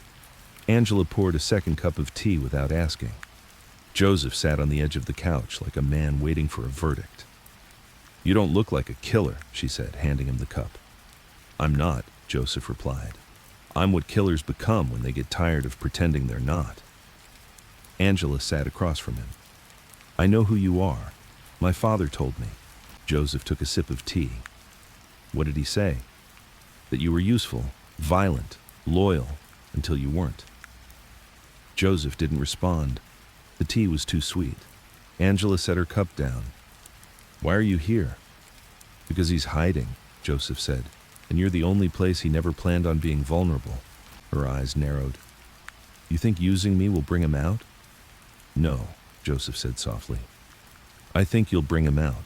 Angela leaned back. You want me to help kill my father? Joseph shook his head. I want you to make him look in a mirror before I do. She stared at him for a long time, then looked away. They talked for hours, about the past, about Raymond, who he was as a father, and who he never allowed himself to be. Angela told him about the time she saw Raymond break a man's wrist at a carnival for calling her a bastard, how he kissed her forehead right after and whispered, "Don't ever believe them." Joseph told her about Manny, about Vinny, about the alley hits, the burning cars, the photographs, the files. Your father started this, Joseph said. He whispered I was a rat, told men to hunt me. He built the lie and gave it legs. Angela looked down at her hands. He wanted to keep you from becoming a threat. Joseph nodded. And in doing that, he made me one. She looked up. What happens if I help you? Joseph was quiet then. I don't kill him in a ditch. I let him watch the world he built fall apart first. Angela closed her eyes, then whispered, Okay. 2 nights later, Angela made the call. A private line. The only one Raymond answered himself. It had been 8 years since she last dialed it. When he picked up, his voice was hoarse with age. Angela, her voice cracked just enough. Dad, we need to talk. He asked her where. She gave him the address of a cabin in central Massachusetts, far from Boston, far from Providence. No surveillance, no crew, just blood and memory. Joseph and Vinny got there first. They swept the cabin twice, inside and out, laid down wires, planted the recorder. Joseph checked every lock, every window, every blind spot. Vinny looked nervous again. You sure about this? He asked. Joseph nodded. He won't expect her to have a gun. Vinny raised a brow. You're arming her? Joseph opened the drawer and placed a small revolver inside. She won't use it, he said, but knowing she can, that'll shake him. Raymond arrived just past 8 p.m. He stepped out of a black Lincoln, alone. His suit was pressed, tie immaculate, gloves black leather. But Joseph saw it, the limp, the slight tremble in his left hand. Age had come for the king. Inside the cabin, Angela sat at the table. Joseph watched from the attic through a small hole in the floorboards. Raymond entered slowly. He didn't hug her, didn't smile. Just looked around the cabin like he expected ghosts to greet him. Angela poured 2 glasses of wine. Raymond didn't drink. Why now? He asked. Angela stared at him. Because I think I've been protecting the wrong man. His eyes narrowed. What are you talking about? Angela reached into her coat, pulled out the revolver. Raymond froze, not in fear, in shock. He didn't see the gun, he saw the betrayal. You brought him here, Raymond whispered. Angela nodded. He's upstairs. Raymond stepped back. Angela, listen to me. He's dangerous. He's turned on everyone. He'll kill you. She shook her head. He already had the chance. Then she pushed the glass of wine toward her father. Drink. Raymond didn't move. When Joseph descended the stairs, it was slow. Measured, no guns, no violence. Just a man returning to collect a debt. Raymond turned to face him. The last time they'd stood this close, Joseph was kneeling on the pavement outside Il Gallo Nero, blood in his mouth after a beating ordered by Sarno. Raymond looked at him like a disappointed grandfather. You think this means anything, Barboza? You kill me, and the machine keeps going. Joseph walked forward. You're not a machine. You're a man. And men bleed. Raymond sat down, slow but proud. You were a good soldier, Joseph smiled. And now I'm your ghost. He placed a tape recorder on the table, pressed play. Sarno's voice came through, the recordings Vinny recovered. Orders, names, bribes, hits. Raymond didn't flinch. Angela looked sick. This is what you've built, Joseph said. This is what will bury your name. Raymond looked at Angela, then at Joseph. You think I care about legacy? No, Joseph said, but you care about her. That was the cut. The first time Raymond's face broke. He looked at Angela, eyes heavy, then at Joseph. "You win." Joseph shook his head. "There's no winning here." They left the cabin at dawn. Angela in the back seat. Joseph drove. Raymond stayed behind, alive, for now. Would you like to continue with Part 9, 2,000 words? Now that Raymond has been cracked, Joseph will use him to dismantle the entire empire from within. The old lion has been caged, but the war is far from over. Write Part 9 in 2,000 words. Here begins Part 9 of Joseph the Animal Barboza, the deadliest hitman in Boston mob history. The war is turned inward now. Raymond Patriarca, once untouchable, has been broken, not by bullets, but by blood. Joseph holds the old man's empire in his hands, and now he begins to dismantle it piece by piece. This part unfolds like slow demolition, quiet threats, subtle moves, and the first bricks of the empire falling into the dirt. The air was thin on the drive back to Boston. Angela sat in the back seat staring out the window at the snow-laced trees. Vinny rode up front, flipping through a leather-bound notebook full of names, codes, bank account numbers. Joseph didn't say much. He just drove. There was a quiet between them now, not peace, but a pause. Like all three were standing on a rooftop, waiting to hear whether the building beneath them would collapse or hold. Angela hadn't said a word since they left the cabin. Joseph glanced at her in the rearview mirror. "You did good," he said quietly. She didn't answer, didn't even blink, just kept staring out at the road, eyes distant. He understood that look. It was the same one Manny had the first time he drove Joseph to a cleanup site. That look of too much truth. By the time they reached the outskirts of the city, the sky had turned the color of bruised metal. Boston sat ahead of them like a tired giant, tall, cold, and bleeding from the inside. Joseph pulled off a 93 and took them to a motel in Bedford, the kind of place with buzzing lights and carpet that smelled like cigarette burns and broken dreams. Vinny went to the second room, still flipping through the notebook. Joseph turned to Angela. "You're not safe out here now," he said. "Raymond might not come after you, but the men below him, they won't have his restraint." Angela looked at him finally. Her voice was raw. "I'm not running." Joseph didn't argue. He handed her a burner phone tucked into a brown paper bag. "If something happens to me, call the number in the back. Don't say anything. Just hang up. They'll know it's you." "Who?" "A friend in New Hampshire. Quiet land. Quiet people." Angela took the bag, but her eyes never left his. "Is this how it ends?" she asked. "No," Joseph said. "This is how it begins." The next step wasn't loud. It was paperwork. Vinny's notebook was more valuable than any gun. Inside it were years of coded financial trails, pension skims, construction rackets, union bribes, bank accounts in the Cayman Islands. Joseph sat at the kitchen table of the motel room with a rotary phone and a pile of files, dialing numbers that hadn't been used in years. Old cops, former feds, political ghosts who'd once taken envelopes from the mob but now wanted to bury the past. He didn't threaten, he didn't beg, he offered deals. "This file here," he'd say, flipping a page, "has your name next to a $40,000 union bribe, but it also has your ex-boss's signature on the withdrawal. You want to go down with him or be the one who helps burn the castle down?" Half of them hung up. A few didn't. That was enough. The idea wasn't to throw the whole empire in jail, not yet. It was to pull the floor out one tile at a time, to make Raymond's soldiers realize that the walls were closing in and no one was safe anymore. And the walls were closing in. That week, 2 captains, Bruno Savelli and Ricky DeSantis, fled the city. One went south, the other to Montreal. Neither said goodbye. One left a body in his driveway. Raymond's men were eating each other now. The loyalty was gone. All that remained was fear. The animal wasn't just hunting, he was turning the empire against itself. But it still wasn't enough. Joseph needed a final pressure point. One more nerve to press that would force Raymond to the edge of the table. Vinny had the answer. "You remember Michael Reza?" Joseph looked up from the notebook. "Raymond's money man?" "Yeah," Vinny nodded.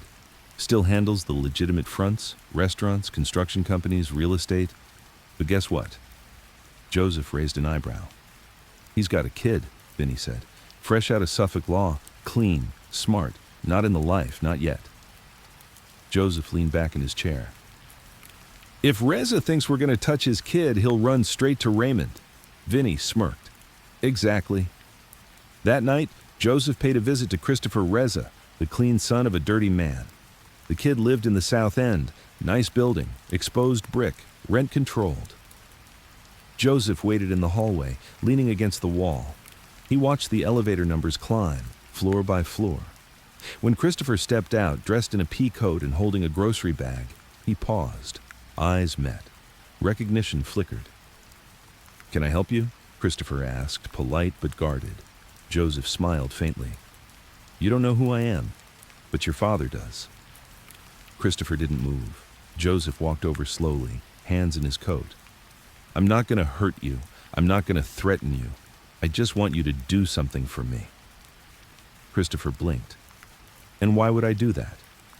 Because your father built his life on blood, and you built yours on books. You get to decide whether you stay clean or get dragged in. Joseph handed him a manila envelope. Give this to your father. No one else. Not Raymond. Not his crew. Just him. Christopher looked down at the envelope, then back at Joseph. What is it? Joseph didn't answer. He walked away. Inside the envelope was a single photograph. Michael Reza at a coffee shop, across from an FBI agent, smiling, talking, laughing. It was staged, carefully angled, but enough to make Reza sweat through his silk suit. Joseph knew it would hit its target. 2 days later, Vinny got the call.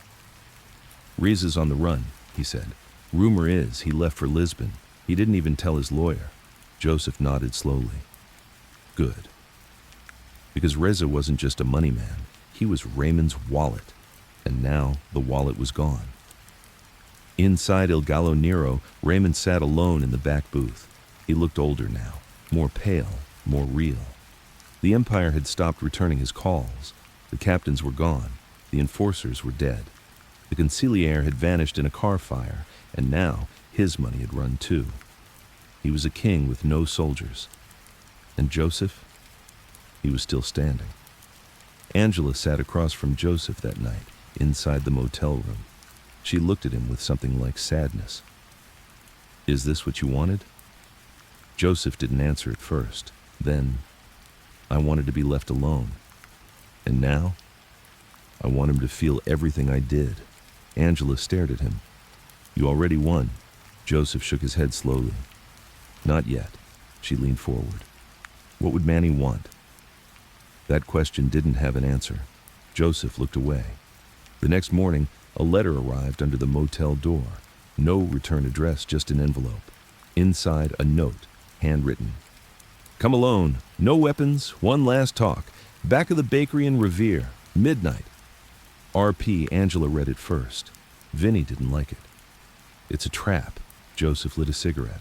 Probably. You gonna go anyway? Joseph stared out the window and nodded. Would you like to continue with part 10, 2,000 words?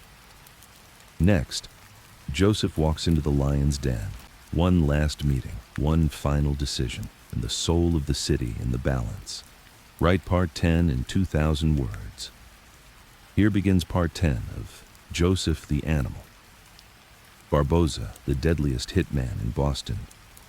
Mob history. A war started in whispers, is about to end in silence. Joseph receives a message from Raymond. One last meeting, no weapons, just words. But in a city soaked with blood, words are never just words. This is the calm before the last fire. The snow had returned, but gentler now. Tiny flakes, weightless and slow, drifting like feathers from a dying sky. Boston looked softer beneath it, almost clean. But Joseph knew better. Nothing in this city was ever clean. Not the streets, not the deals, and definitely not him. He stood outside a boarded-up bakery in Revere. Midnight. The address Raymond had sent him was familiar. Montelli's, once a bustling neighborhood bread shop. Rita's mother used to bake here before the place closed down in the late 50s. Now it was just a shell of itself. Windows dusted over, sign rusting off the wall, the inside dark like the memory of something sweet that had gone sour. Joseph checked the street once, empty. His breath fogged the air. His coat flapped in the wind. He didn't bring a gun. Not tonight.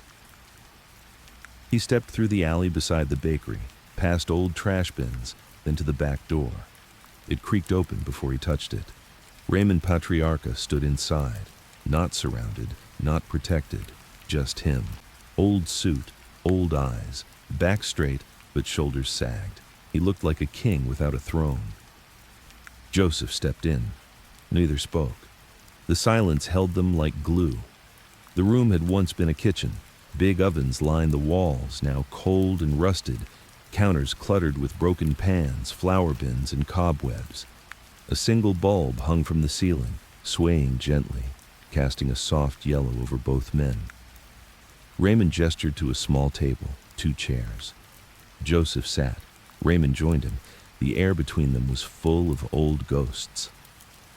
"I never wanted this," Raymond said first, voice steady but tired.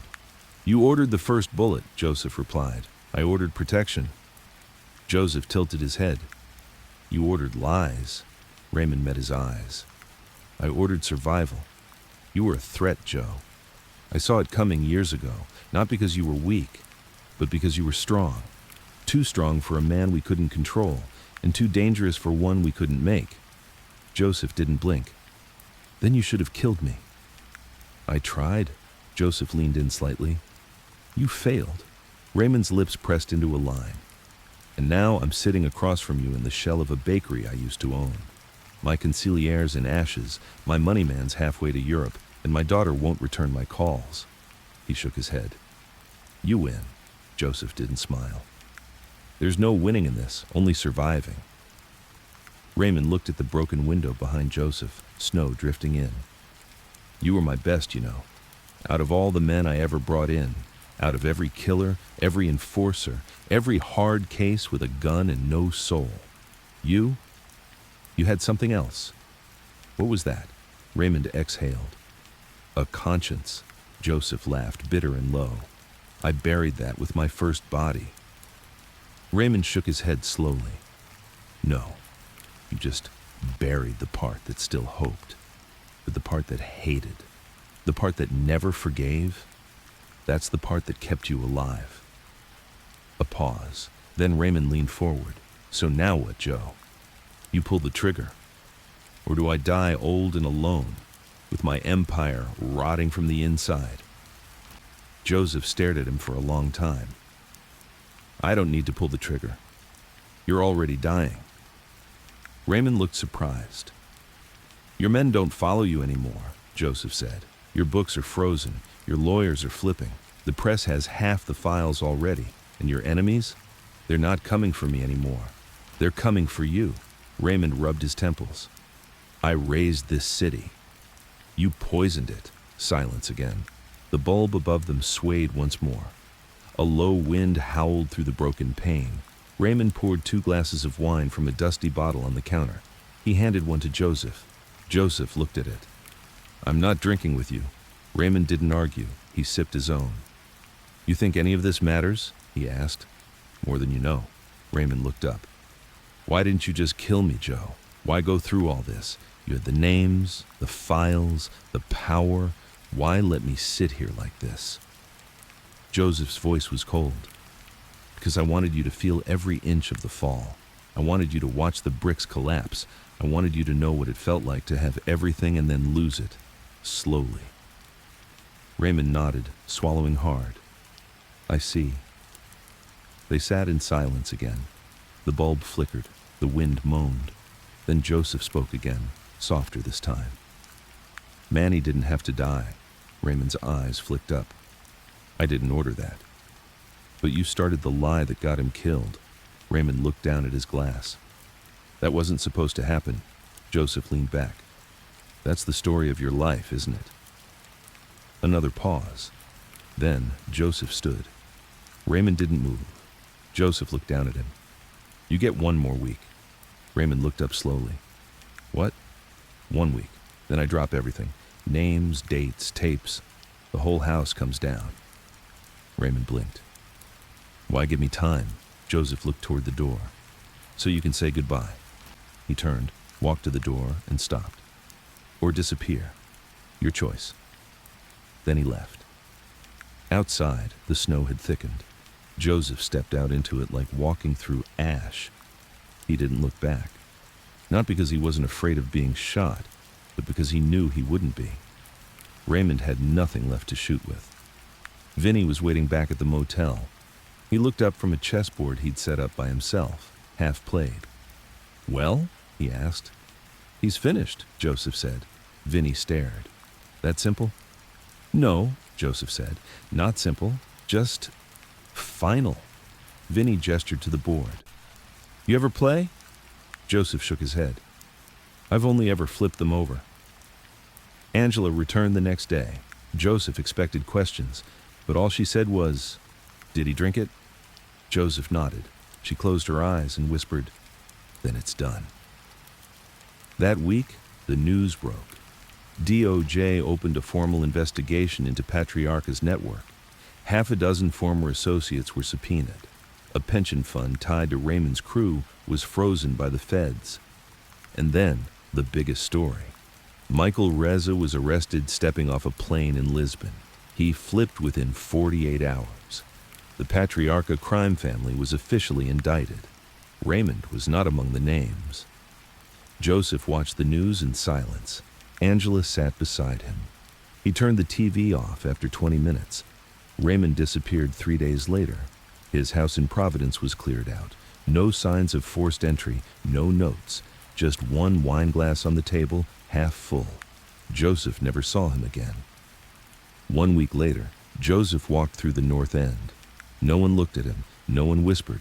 No one called him the animal. He passed by Montelli's bakery, still boarded up. You ordered the first bullet, Joseph replied. I ordered protection. Joseph tilted his head. You ordered lies. Raymond met his eyes. I ordered survival. You were a threat, Joe. I saw it coming years ago, not because you were weak, but because you were strong. Too strong for a man we couldn't control, and too dangerous for one we couldn't make.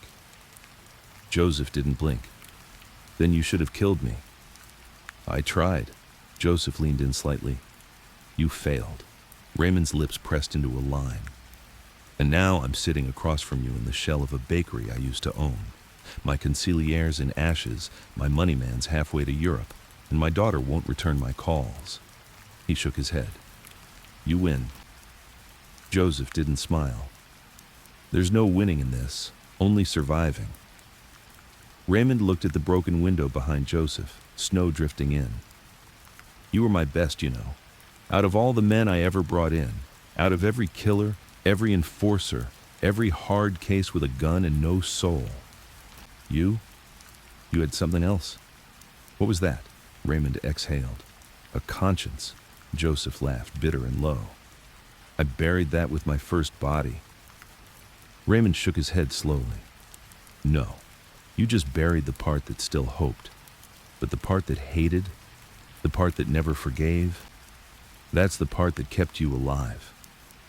A pause. Then Raymond leaned forward. So now what, Joe? You pull the trigger?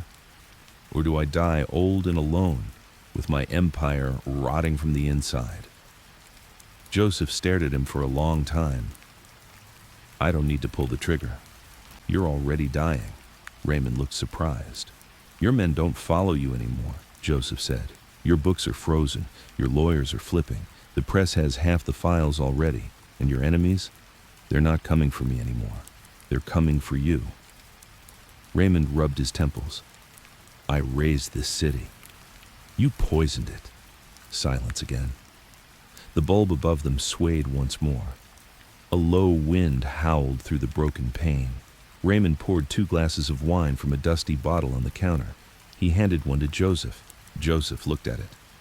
I'm not drinking with you. Raymond didn't argue. He sipped his own. You think any of this matters? He asked. More than you know. Raymond looked up. Why didn't you just kill me, Joe? Why go through all this? You had the names, the files, the power.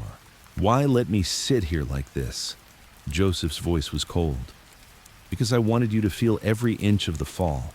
I wanted you to watch the bricks collapse. I wanted you to know what it felt like to have everything and then lose it. Slowly. Raymond nodded, swallowing hard. I see. They sat in silence again. The bulb flickered. The wind moaned. Then Joseph spoke again, softer this time. Manny didn't have to die. Raymond's eyes flicked up. I didn't order that. But you started the lie that got him killed. Raymond looked down at his glass. That wasn't supposed to happen. Joseph leaned back. That's the story of your life, isn't it? Another pause. Then Joseph stood. Raymond didn't move. Joseph looked down at him. You get 1 more week. Raymond looked up slowly. What? 1 week. Then I drop everything. Names, dates, tapes. The whole house comes down. Raymond blinked. Why give me time? Joseph looked toward the door. So you can say goodbye. He turned, walked to the door, and stopped. Or disappear. Your choice. Then he left. Outside, the snow had thickened. Joseph stepped out into it like walking through ash. He didn't look back. Not because he wasn't afraid of being shot, but because he knew he wouldn't be. Raymond had nothing left to shoot with. Vinny was waiting back at the motel. He looked up from a chessboard he'd set up by himself, half played. Well? He asked. He's finished, Joseph said. Vinny stared. That simple? No, Joseph said. Not simple, just final. Vinny gestured to the board. You ever play? Joseph shook his head. I've only ever flipped them over. Angela returned the next day. Joseph expected questions, but all she said was, Did he drink it? Joseph nodded. She closed her eyes and whispered, Then it's done. That week, the news broke. DOJ opened a formal investigation into Patriarca's network. 6 former associates were subpoenaed. A pension fund tied to Raymond's crew was frozen by the feds. And then, the biggest story. Michael Reza was arrested stepping off a plane in Lisbon. He flipped within 48 hours. The Patriarca crime family was officially indicted. Raymond was not among the names. Joseph watched the news in silence. Angela sat beside him. He turned the TV off after 20 minutes. Raymond disappeared 3 days later. His house in Providence was cleared out. No signs of forced entry, no notes, just 1 wine glass on the table, half full. Joseph never saw him again. 1 week later, Joseph walked through the North End. No one looked at him. No one whispered. No one called him the animal. He passed by Montelli's bakery, still boarded up. He stood outside for a long time, then lit a cigarette, and walked on. In a safe house far from the city, Vinny read from a folder. What now? He asked. Joseph shrugged. No one left to kill. Vinny smiled. You could try living. Joseph looked out the window, at the snow melting on the branches, at the silence. And for the first time in years, he didn't hear screams when he closed his eyes. Would you like to continue with part 11, 2,000 words? We can now follow Joseph's life after the war, explore whether peace is even possible for a man made of blood and shadows, or whether his past will drag him back in. Write part 11 in 2,000 words. Here begins part 11 of Joseph the Animal Barboza, the deadliest hitman in Boston mob history. The war is over. Raymond Patriarca is gone. The empire collapsed. Boston has gone quiet again. But peace, for a man like Joseph Barboza, isn't a reward. It's a punishment. This part is about what's left behind when the guns stop firing and the ghosts refuse to leave. The snow melted fast that year, faster than it had in years. By mid-March, the sidewalks were clear, and the gutters ran with dirty water and cigarette butts. The city looked alive again, but in that nervous, twitching way a boxer looks between rounds. Joseph Barboza stood in line at a grocery store in Malden, holding a loaf of bread, a tin of coffee, and a bottle of aspirin. The girl at the register didn't recognize him. That's how he knew the war was really over. He paid in cash and left without speaking. No whispers, no sideways glances, no fear. Just the sound of traffic and the wind blowing through telephone wires. He was renting a room above an old garage now, not because he had to, but because he didn't want anything better. It was small, warm enough, smelled like motor oil and mothballs. The man who owned the place was a Korean vet named Walt, who didn't talk unless asked, and who didn't ask Joseph a single question when he showed up with cash and no ID. Joseph liked that about him. At night, Joseph would sit on the edge of the bed smoking slowly, listening to the creaks in the floorboards, the low hum of radios from neighboring windows. Sometimes, he'd stare at the wall and see faces. Manny, Rizzo, Sarno, Raymond. They didn't speak. They just watched. He didn't try to chase them away. He knew better by now. Vinny had gone up north, near Concord, New Hampshire. Bought a little plot of land with some of the leftover cash they pulled from Rez's offshore accounts. He kept bees, said it was peaceful. "You ever think about leaving?" Vinny had asked over the phone one night. Joseph had just lit a cigarette. "No," Vinny had sighed. "You could start over, Joe." "No such thing." "Then at least try sleeping." Joseph chuckled.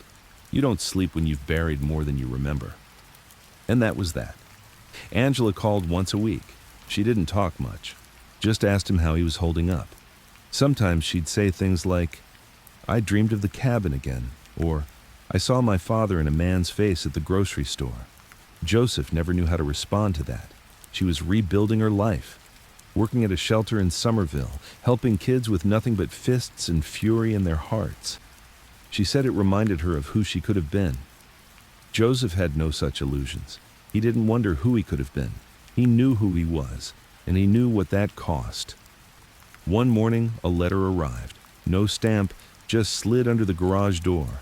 Inside was a single photograph. Joseph, taken 2 days ago, on the bench at the park, feeding pigeons, on the back in small letters, "You're not done."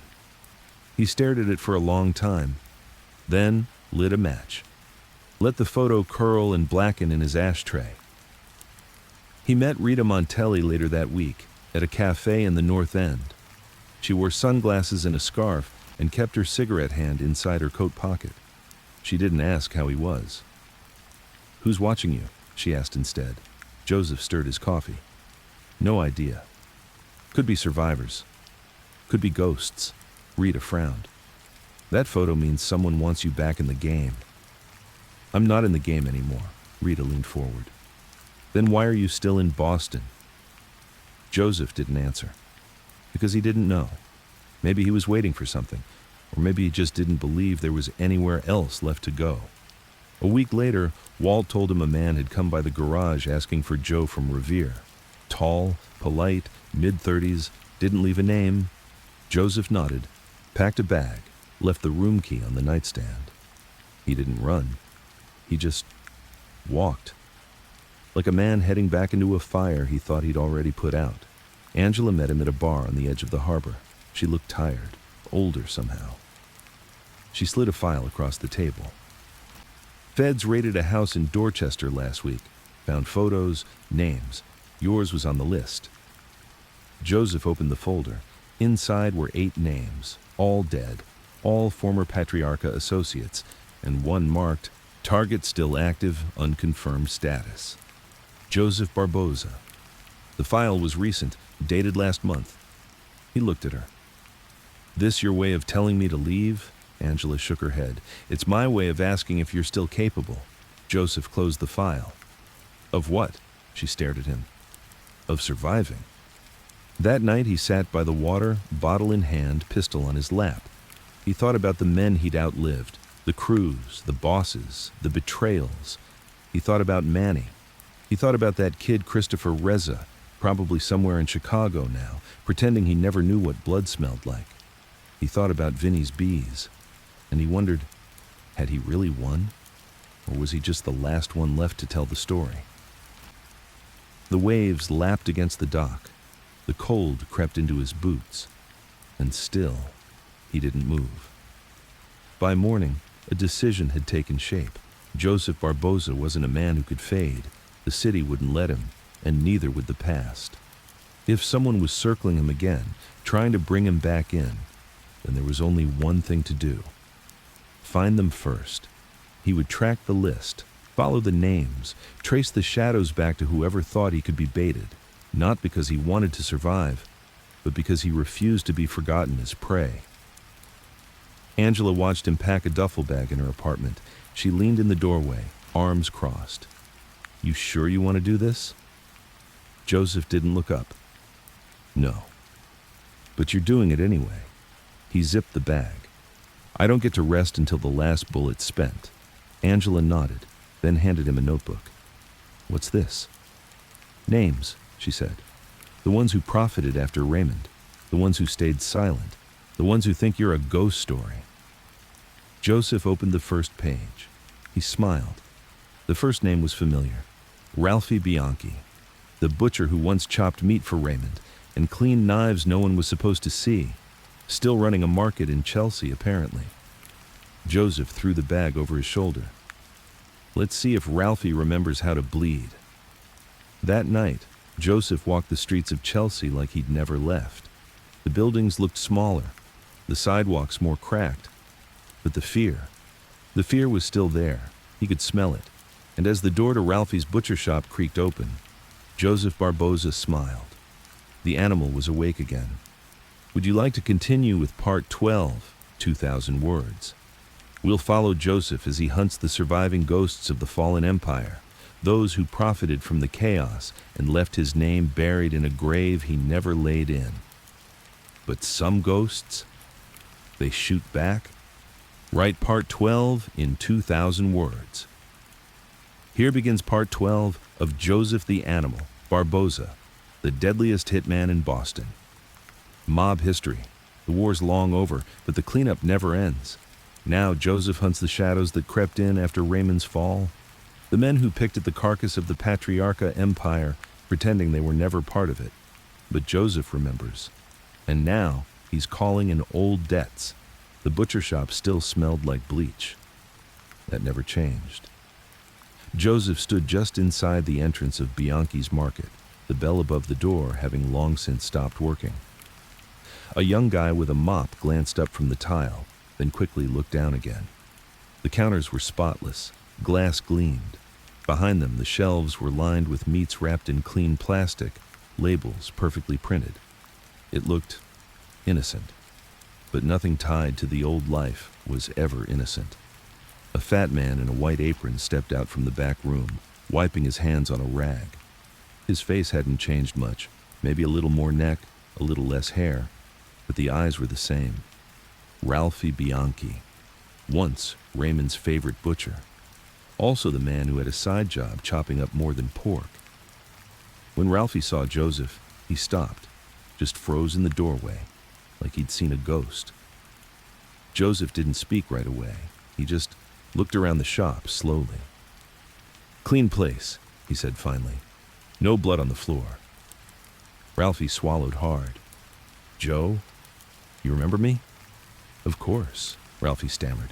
"Jesus, you look good." "I look like hell," Joseph said flatly, "but thanks." The kid with the mop disappeared through the back without a word. Joseph stepped closer to the counter. "You ever dream about that freezer under Raymond's old restaurant?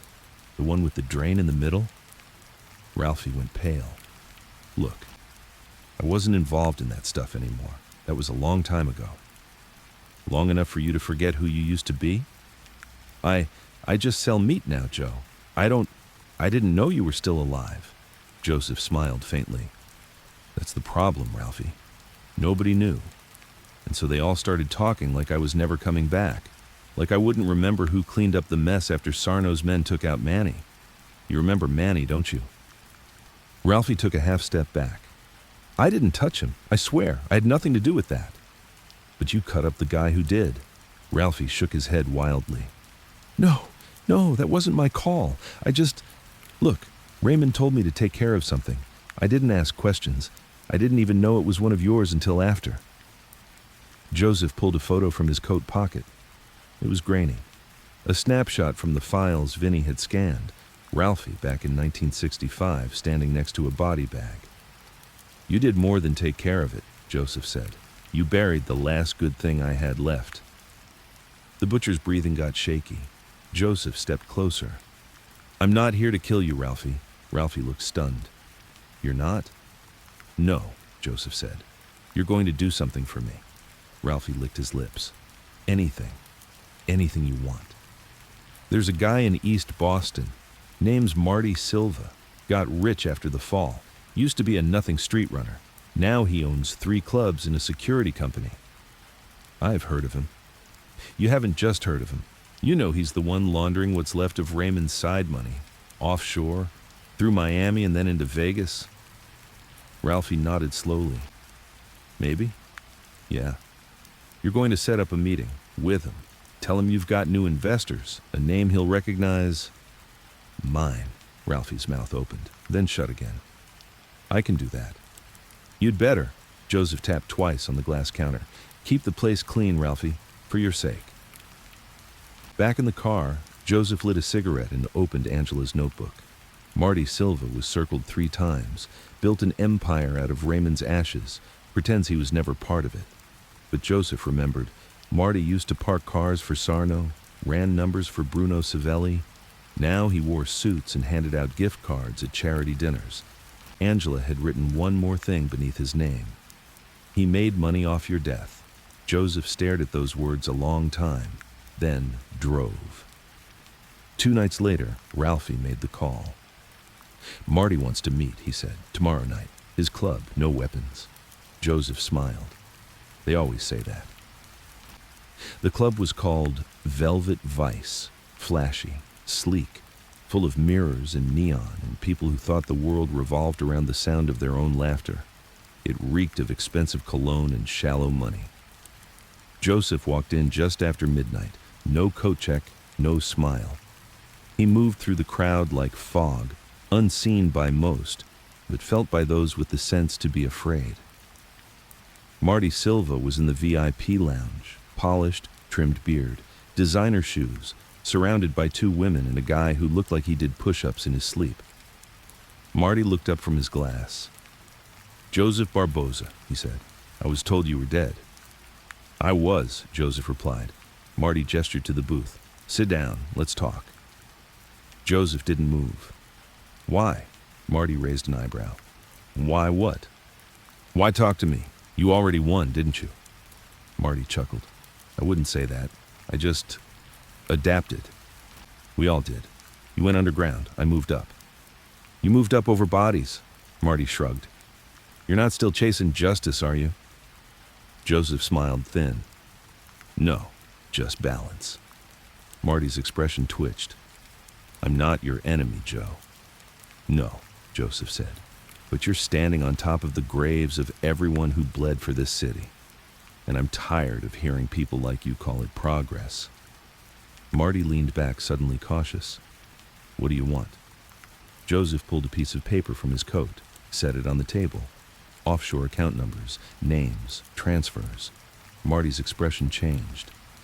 "I can burn everything you've built in 24 hours, Joseph said. "Or you can give me what I want." Marty swallowed. "Which is?" "Everyone, every name tied to Raymond's legacy that's still feeding off the bones. You give me that list, I walk away.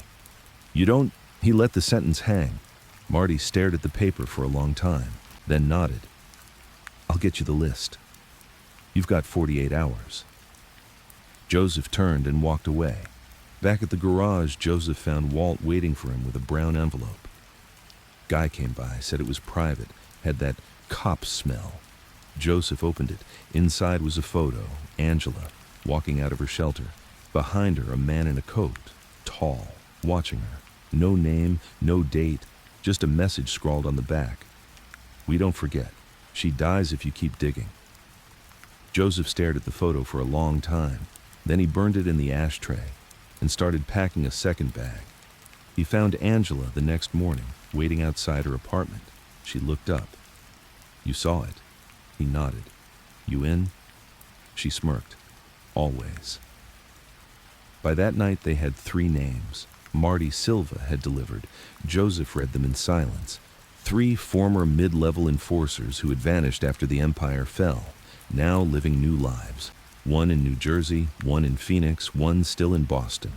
Joseph tapped the Boston name. Dominic Ferraro. Angela raised an eyebrow. Wasn't he the one who ran the casino skims? Yeah, Joseph's voice dropped. And he's the one who gave Manny's name to Sarno. Angela's face changed. We go now? Joseph nodded. Tonight. They found Ferraro in a diner in Somerville, eating soup like he didn't have a past. Joseph slid into the booth across from him. Ferraro froze, then whispered, "No way."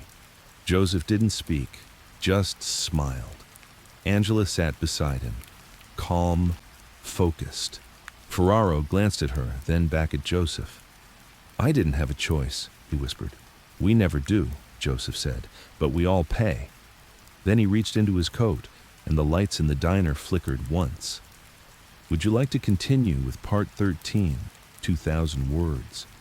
The list is real. The hunt has begun. Each name Joseph crosses brings him closer to the final shadow that's still out there, the one who ordered the lie about his death. And that man isn't afraid to kill again. Write part 13 in 2,000 words. Here begins part 13 of Joseph the Animal, Barboza, the deadliest hitman in Boston mob history. Joseph is hunting ghosts, names from the old world, living quiet lives under fake identities, until he knocks.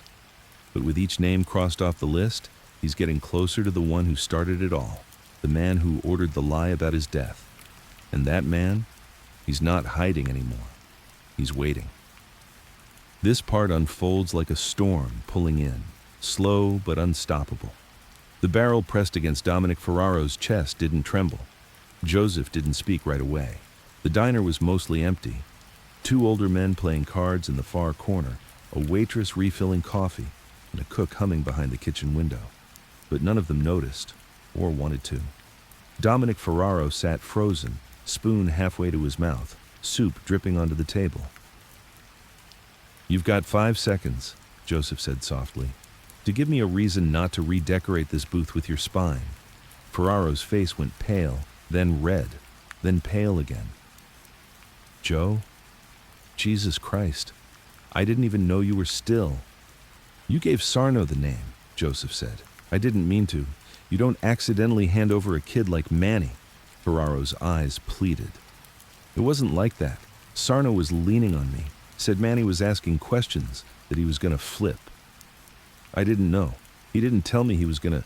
Joseph pressed the gun harder. "You knew, and you kept your mouth shut. That makes you guilty." Ferraro was sweating now.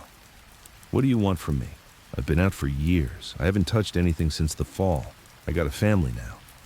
"Exactly," Joseph said, cold as steel. "You got something to lose." Ferraro's face crumpled. Angela spoke for the first time. "Then give us the man behind the lie." Ferraro blinked. "What?" Angela leaned forward. "Who started the story that Joseph flipped? Who gave Sarno the order to spread it?" Ferraro looked between them, swallowed hard. "I heard it came from someone outside, not one of Raymond's guys. Sarno said it was coming from New York, said it was a cleanup move, tie off the loose ends. Joe was the last of them." Joseph frowned. "A name," Ferraro hesitated, then whispered, "Carlo Santini." Joseph stiffened. That name hadn't passed through Boston in years, not since the 50s. "Carlo's dead," Joseph said. Ferraro shook his head. "No, that's what they wanted everyone to believe, but he's alive. Has been for years, I swear." Angela narrowed her eyes. "Where is he?" "I don't know exactly. Somewhere in Florida, I think, Fort Lauderdale, running a front, some import business. Quiet, protected. Word is, he still pulls strings for the old New York bosses, low-key, off the books." Joseph stood slowly. Ferraro flinched, but Joseph holstered the gun. "You're lucky you're a coward," Joseph said. "Cowards live longer." Then he turned and walked out, Angela behind him. Ferraro exhaled hard, then slumped in the booth, soup still cold in front of him. Outside, the air had a bite to it. Joseph lit a cigarette and stared at the night sky.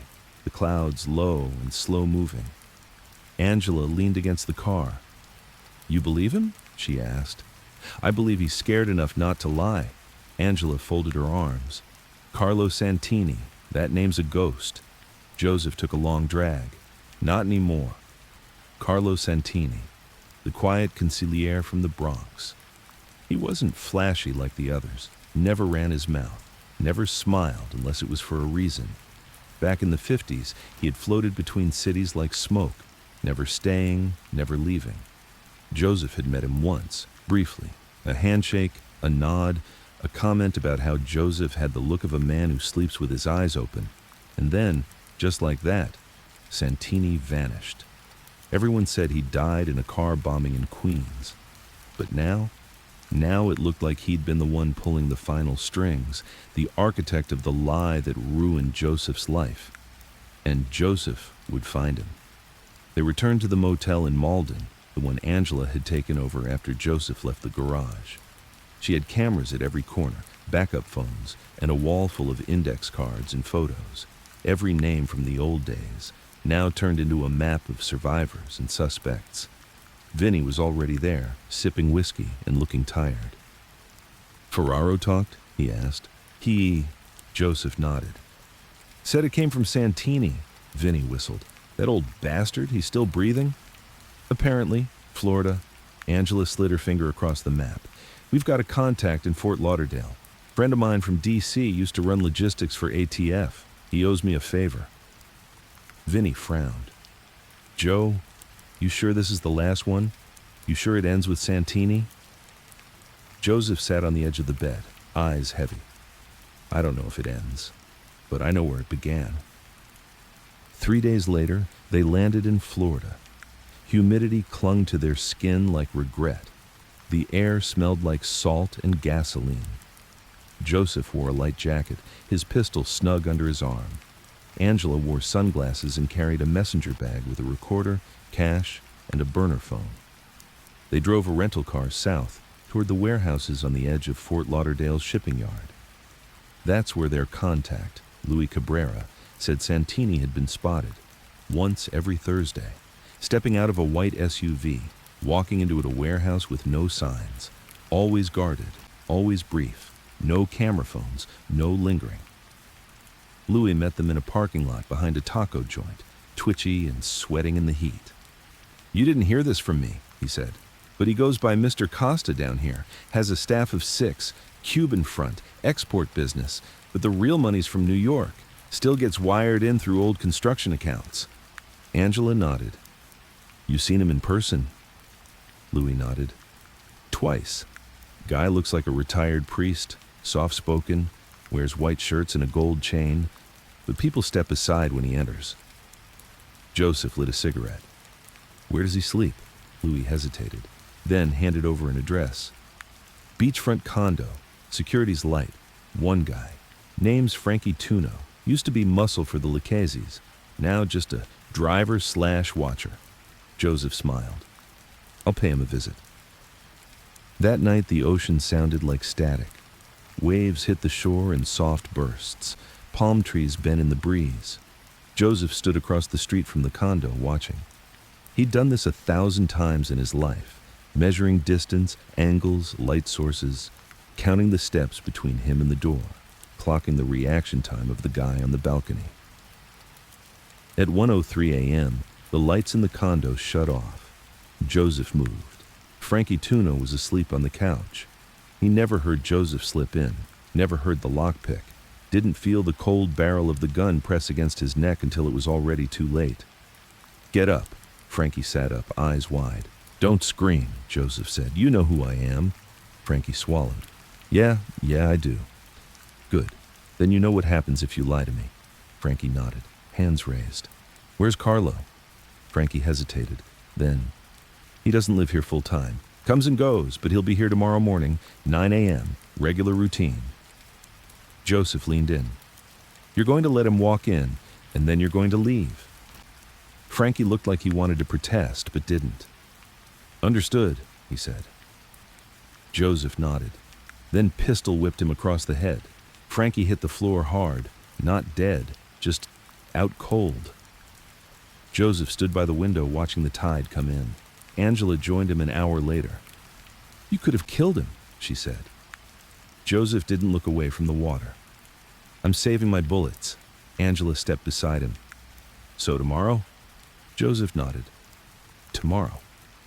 At 9:07 a.m., Carlo Santini entered the condo. Gray suit, trimmed beard, eyes hidden behind aviators. Joseph sat in the kitchen, already waiting. Santini froze when he saw him.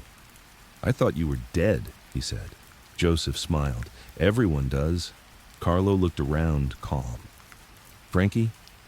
"Sleeping off a headache." Carlo stepped forward. "You came a long way." Joseph stood. "You ordered the lie." Carlo shrugged. "It was strategic. You were unstable. You didn't play by the rules. You destroyed my life. I preserved the family." Joseph stepped closer. "There is no family." Carlo tilted his head. "Then why are you still playing the game?" Joseph didn't answer. Not with words. He pulled the pistol. Santini didn't move. "Any last words?" Joseph asked. Carlo nodded. "You've already become the man they said you were. What's one more bullet?"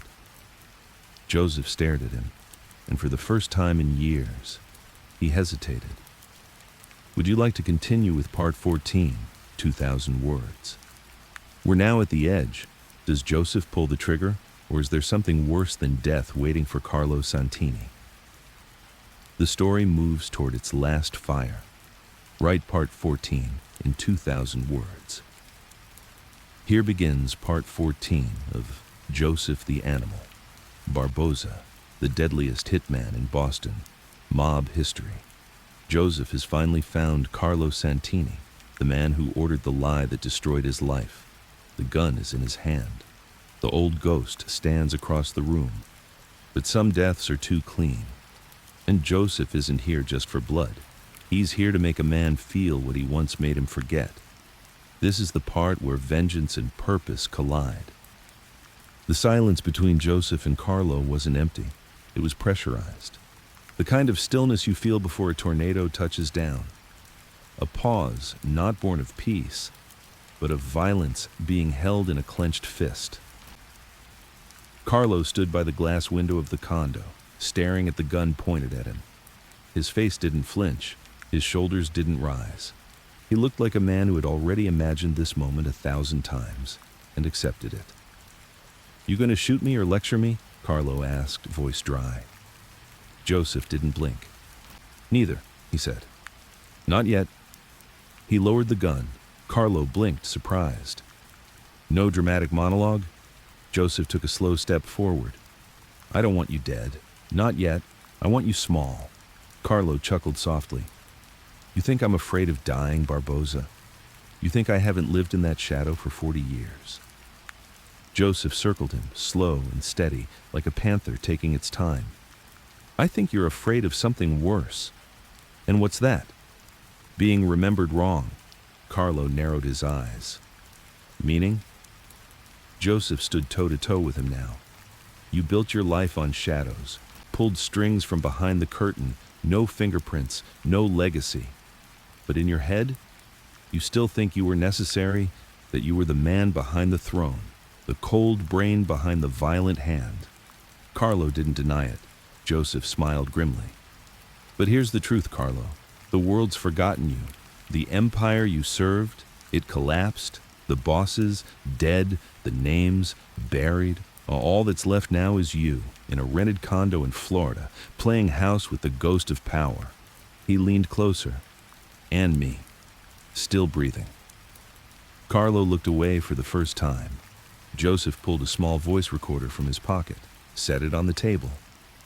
"Tell the truth," he said. "Say it. On tape. Who gave the order? Why? How you framed me? How you killed Manny?" Carlo laughed once. "You think I'll confess to save myself?" Joseph shook his head. "No. I think you'll do it because you can't stand the idea that your story gets written by someone else." Carlo stared at him. Joseph pushed the recorder closer. "Say it, or I walk out that door, and your name disappears in silence. A forgotten middleman." A footnote to someone else's downfall. Carlo looked down at the recorder. His lips parted. And slowly, he began to speak. The confession took 17 minutes. It came out in fragments at first. Deflections, hesitations, attempts to control the narrative. But Joseph let him speak. Let him unravel himself. Carlo admitted everything. That he orchestrated the lie about Joseph flipping to the feds. That he fed the order to Sarno, instructing him to isolate Barboza. That he signed off on the hit on Manny DeMarco to keep Joseph from learning the truth too soon. And that he had been reporting to a shadow council of aging bosses, terrified that Joseph's unpredictability would dismantle what was left of the mob's fragile illusion of control. By the end, Carlo looked like a man who had aged 20 years. His voice cracked on the final line. I never feared you, Joe, but I respected you. And that's why I tried to kill you first. Joseph reached forward, pressed stop, and silence fell again. Angela waited outside, leaning against the rental car, watching the waves. The Florida air was too warm for the coat she wore, but she liked the feeling of something heavy on her shoulders. Joseph stepped out and handed her the recorder. She didn't ask what was on it. She just said, "What now?" Joseph lit a cigarette. Now we decide whether he lives long enough to hear it play back. They didn't kill Carlo. Not yet. Angela sent the tape to two places. A journalist in Boston she trusted from her father's charity days, and a federal contact she hadn't spoken to in 5 years. Within 48 hours, stories broke. Ex-consigliere confesses to fabricating FBI informant rumor to justify Hitman's elimination. Former mob ties revealed in South Florida business front. Carlo Santini's face was splashed across every screen. Every lie he built was torn down in public, and for the first time, his name meant nothing but guilt. Joseph watched the coverage from the motel. Angela sat beside him. Vinny called from up north, his voice low, respectful. "You did it," he said. "No," Joseph said. "I just cleaned up the trash." Vinny paused. "So what now?" "I don't know." The world moved on. The feds raided the warehouse. Carlo vanished. Some said he skipped town. Others whispered he was living under federal custody, tucked away in a nameless place, protected in exchange for deeper confessions. Joseph didn't care. He didn't need to know where Carlo ended up. He just needed him ruined. A week passed, then 2. Joseph stopped carrying his gun inside the house. He started sleeping again. 2 hours at first, then 4. He still saw Manny sometimes in dreams. But now, Manny smiled, didn't speak, just nodded, like something unspoken had finally been settled. Angela found a new apartment, bigger, brighter. She invited Joseph to stay. He didn't, but he helped her hang the curtains. She made soup. He made eggs. They sat on the balcony in silence sometimes, watching the city, not hiding from it anymore. One night she asked, "Do you think it's really over?" Joseph exhaled smoke. "Nothing's ever over, but it feels different now," he nodded. "Because I'm different now." Angela looked at him. "You're not the animal anymore?" Joseph looked out over the lights of the city. "I'll always be the animal," he said, "but I don't need to be in the cage anymore." One morning, Joseph walked into a barbershop near the edge of Charlestown. He hadn't been there in years. The old man behind the chair looked up, shears in hand. "Joe?" Joseph nodded. "I need a cut." The man gestured. Joseph sat. The clippers buzzed. Hair fell to the floor. And for once, the mirror didn't show a ghost. It showed a man still here, still breathing, still watching, but not waiting for anyone anymore. That night, Joseph stood by the harbor, the wind slapping his coat. He looked at the water and thought of all the bodies beneath it. The secrets, the betrayals, the names. He whispered one last thing into the air. "Manny, we're square now." Then he turned and walked away. Would you like to continue with part 15, 2,000 words? We can explore Joseph's life as he tries to live quietly, but the city never truly lets its monsters go. Someone is coming, not for revenge, but for something deeper, a legacy. Write part 15 in 2,000 words. Here begins part 15 of Joseph the Animal. Barboza, the deadliest hitman in Boston. Mob history. The war's over. The names are buried. The man who made the lie is gone. And Joseph Barboza, the animal, has finally stepped out of the cage. But peace isn't quiet for long, because in a city like Boston, a legend can't walk away without someone trying to wear his skin. This part is about what happens when the next generation wants what the old one died to escape. Spring in Boston has a strange way of fooling you. The sun creeps in through half-cracked windows, the breeze smells like second chances, and the streets feel just clean enough to make you forget the rot underneath. Joseph had settled into a rhythm. Coffee from the same Portuguese bakery in Somerville, walks through a quiet part of the harbor near the shipyards. He'd even picked up a habit of feeding the same 3 pigeons that waited for him near the benches every other morning. It was boring, unremarkable, and that was exactly why he liked it, until the kid showed up. It was a Tuesday. Joseph had just stepped out of the bakery, hot coffee in one hand, a bag of warm papos secos in the other. He turned the corner and nearly walked right into him. Tall, maybe 20. Skinny in the way street kids are skinny, not from hunger, but from motion.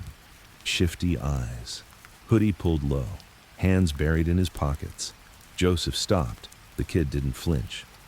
"You Barboza?" he asked. Joseph sipped his coffee. "Nope," the kid smirked. "Sure you are. I seen pictures."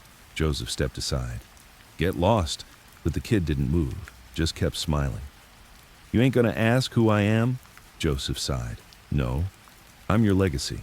That made Joseph pause. He looked at the kid for the first time. "Say that again?"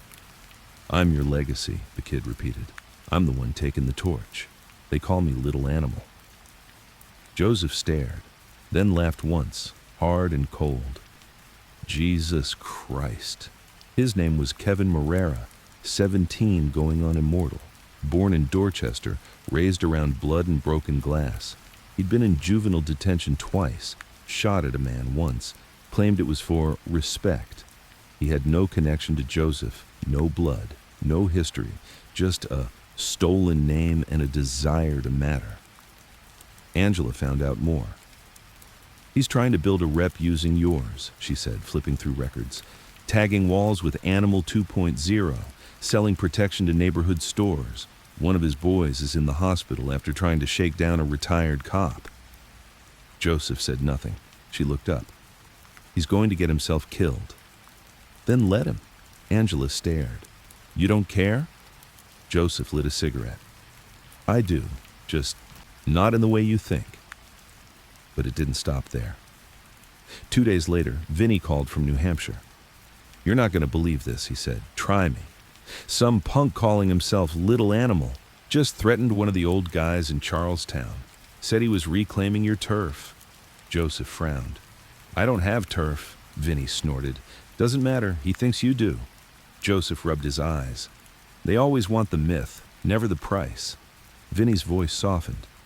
"You need me to come down?" Joseph shook his head. "No, I'll handle it."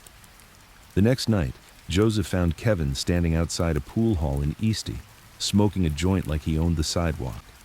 His crew, 3 skinny kids in knockoff leather jackets, were tagging the wall behind them. Joseph walked right up, grabbed the joint from Kevin's mouth, and crushed it between his fingers. Kevin blinked. "Yo, what the hell?" Joseph shoved him hard against the wall. "You want to be me, huh?" Kevin tried to fight back. Joseph smashed his knee into the kid's ribs and pinned him with a forearm to the throat. "Let me tell you what being me means. It means waking up every day wondering if your name's on a bullet. It means no friends, no sleep, no family, just shadows. It means having ghosts that follow you everywhere you go, even into dreams." Kevin choked. Joseph leaned in. "You want that?" Kevin gasped. "Yeah?" Joseph stepped back, stared at him. "Then you're dumber than I thought." He let the kid drop. The crew scattered. Joseph didn't chase them, didn't have to. because something worse than fear had taken hold in Kevin's eyes. Truth. Angela sat beside Joseph that night in her apartment. "You didn't kill him?" Joseph shook his head. "No point." "Then what was the point?" "To show him." "Show him what?" "That the legend isn't a gift, it's a curse." Angela looked at him for a long time. "You ever wish you weren't who you are?" Joseph's voice was almost a whisper. "Every day." But Kevin didn't disappear. A week passed, then another. Then came the news. 2 of Kevin's boys were shot dead in Roxbury. Rumor said it was a retaliation. Old beef. Someone Kevin crossed who still had teeth. Angela brought the paper to Joseph. "Looks like your ghost stories are getting kids killed." Joseph stared at the front page. Didn't speak. That night, Joseph found Kevin again. This time, in a graveyard. The kid was sitting beside a headstone, arms wrapped around his knees, eyes red. Joseph didn't say anything, just sat down beside him. They were quiet for a long time. Finally, Kevin spoke. "They were my friends," Joseph nodded. "I buried mine too." Kevin looked at him. "I wanted to be like you." Joseph didn't look back. "No, you wanted to be what people said I was." Silence again. Then, "Is it always like this?" Kevin asked. Joseph lit a cigarette. "Yes." Angela found them still there an hour later. She stood a few feet away, hands in her coat. Joseph looked at her, then back at Kevin. "You want out?" he asked the kid. Kevin looked up, confused. "What?" "Out. You want a chance to not be me?" Kevin swallowed, then nodded. Angela stepped forward. "We can get him out," she said. "I know people." Joseph stood, looked at Kevin one last time. "Change your name. Move. Get clean. Stay away from anyone who wants to wear a crown made of bones." Kevin stood slowly. "Why are you helping me?" Joseph flicked his cigarette away. "Because no one helped me." Angela drove the kid north that night. Joseph stayed behind, watched the headlights disappear, then walked home alone. Weeks passed. No bullets, no threats, no names. Just the sound of a city trying to breathe again. Vinny called. "How's the kid?" Joseph smiled faintly. "He'll make it? Maybe." Vinny exhaled. "You did good." Joseph didn't answer, didn't need to. That night he stood on the rooftop of the old motel, looking out at the skyline. His phone buzzed, one text, from Angela. "He's safe, says thank you." Joseph smiled. The city glowed beneath him, alive, dangerous, and, for once, quiet. Would you like to continue with part 16, final part, 2,000 words? This final chapter will close Joseph's story, for better or worse, whether he disappears into history or faces one last reckoning. Write part 16 in 2,000 words.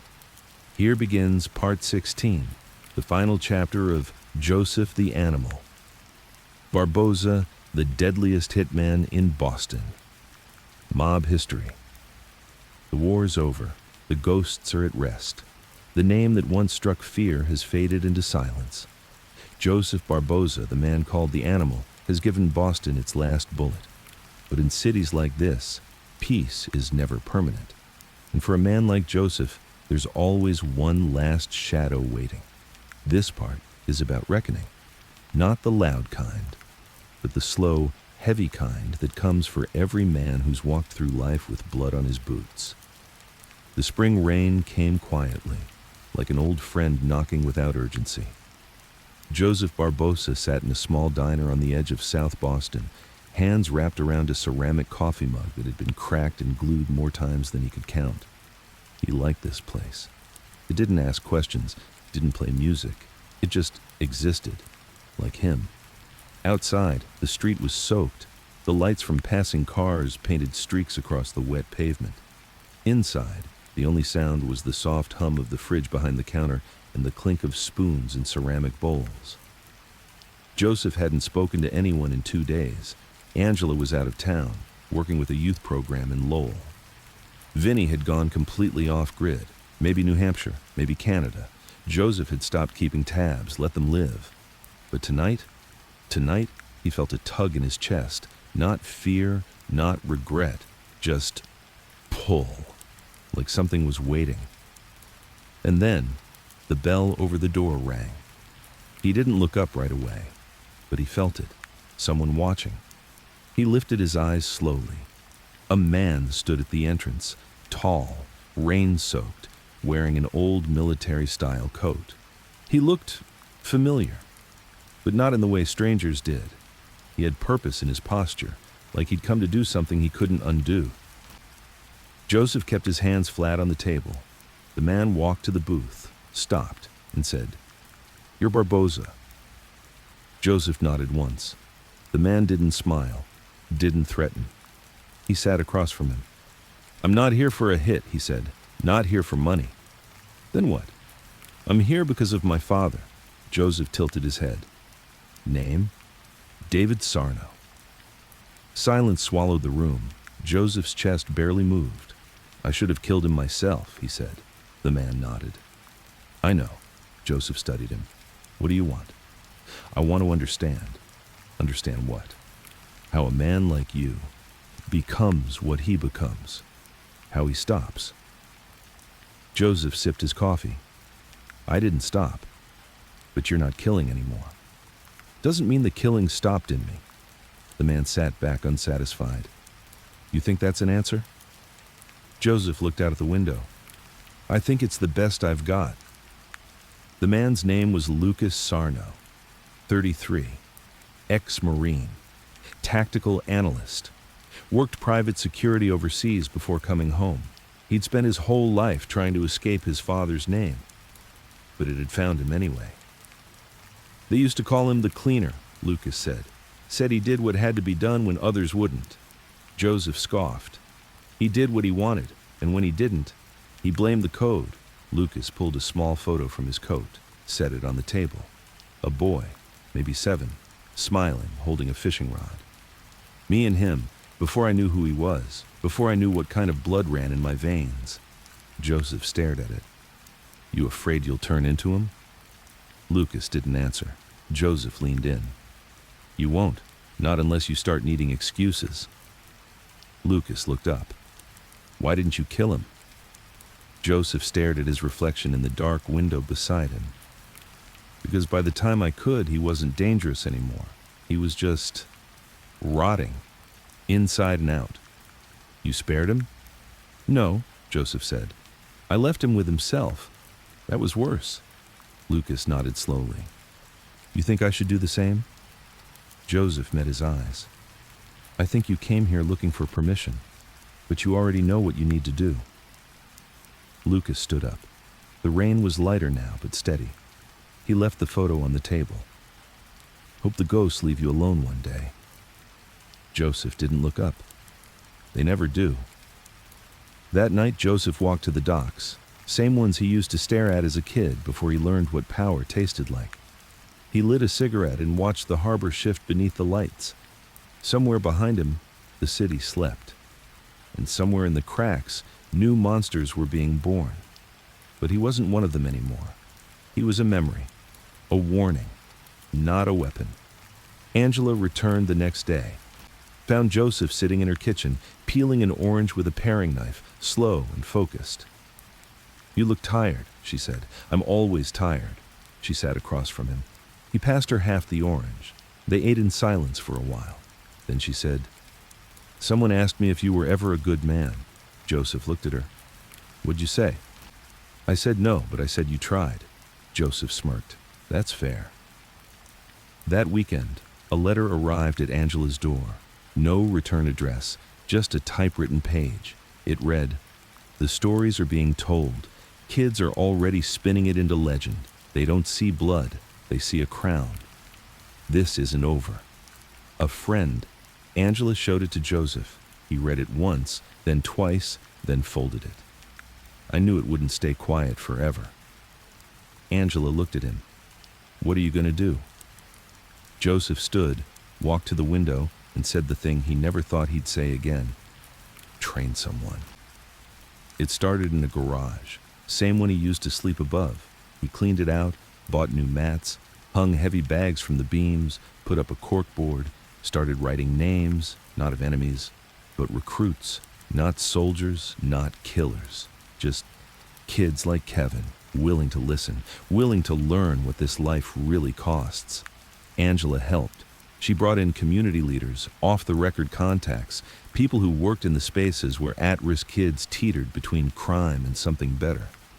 Joseph didn't preach. He didn't inspire. He told stories, real ones, ugly ones. He said, "You want to be feared?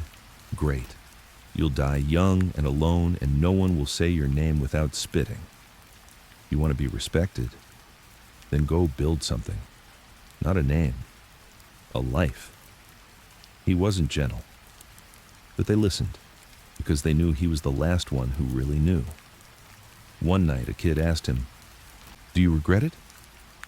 Joseph looked at the wall, at the photo of Manny, at the folder with Carlo's confession, at the old bloodstains that still darkened the garage floor. Then he said, "I regret every second I thought I was untouchable. I regret letting people believe I was a god. I regret not leaving when I had the chance. But the killing, that I made peace with, because at the time, it was the only language I spoke." The kid didn't know what to say, so Joseph patted him on the shoulder and said, "That's why I'm here, to teach you another language, one that doesn't end in graves." Years passed, slow and quiet. Joseph grew older, grayer, slower, but not softer. One morning, he didn't show up to the garage. Angela found him in his apartment sitting in a chair by the window, eyes closed, a cup of cold coffee on the table, peaceful, for once. She didn't cry right away. She just sat down beside him and whispered, "You did it. You didn't disappear. You left something that lives."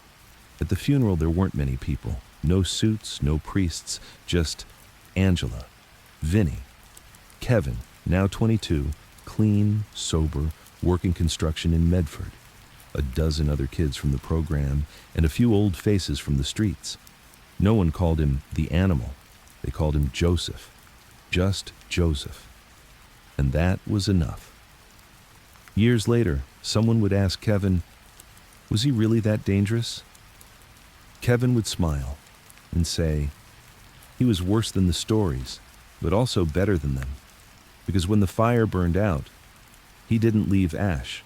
He left light.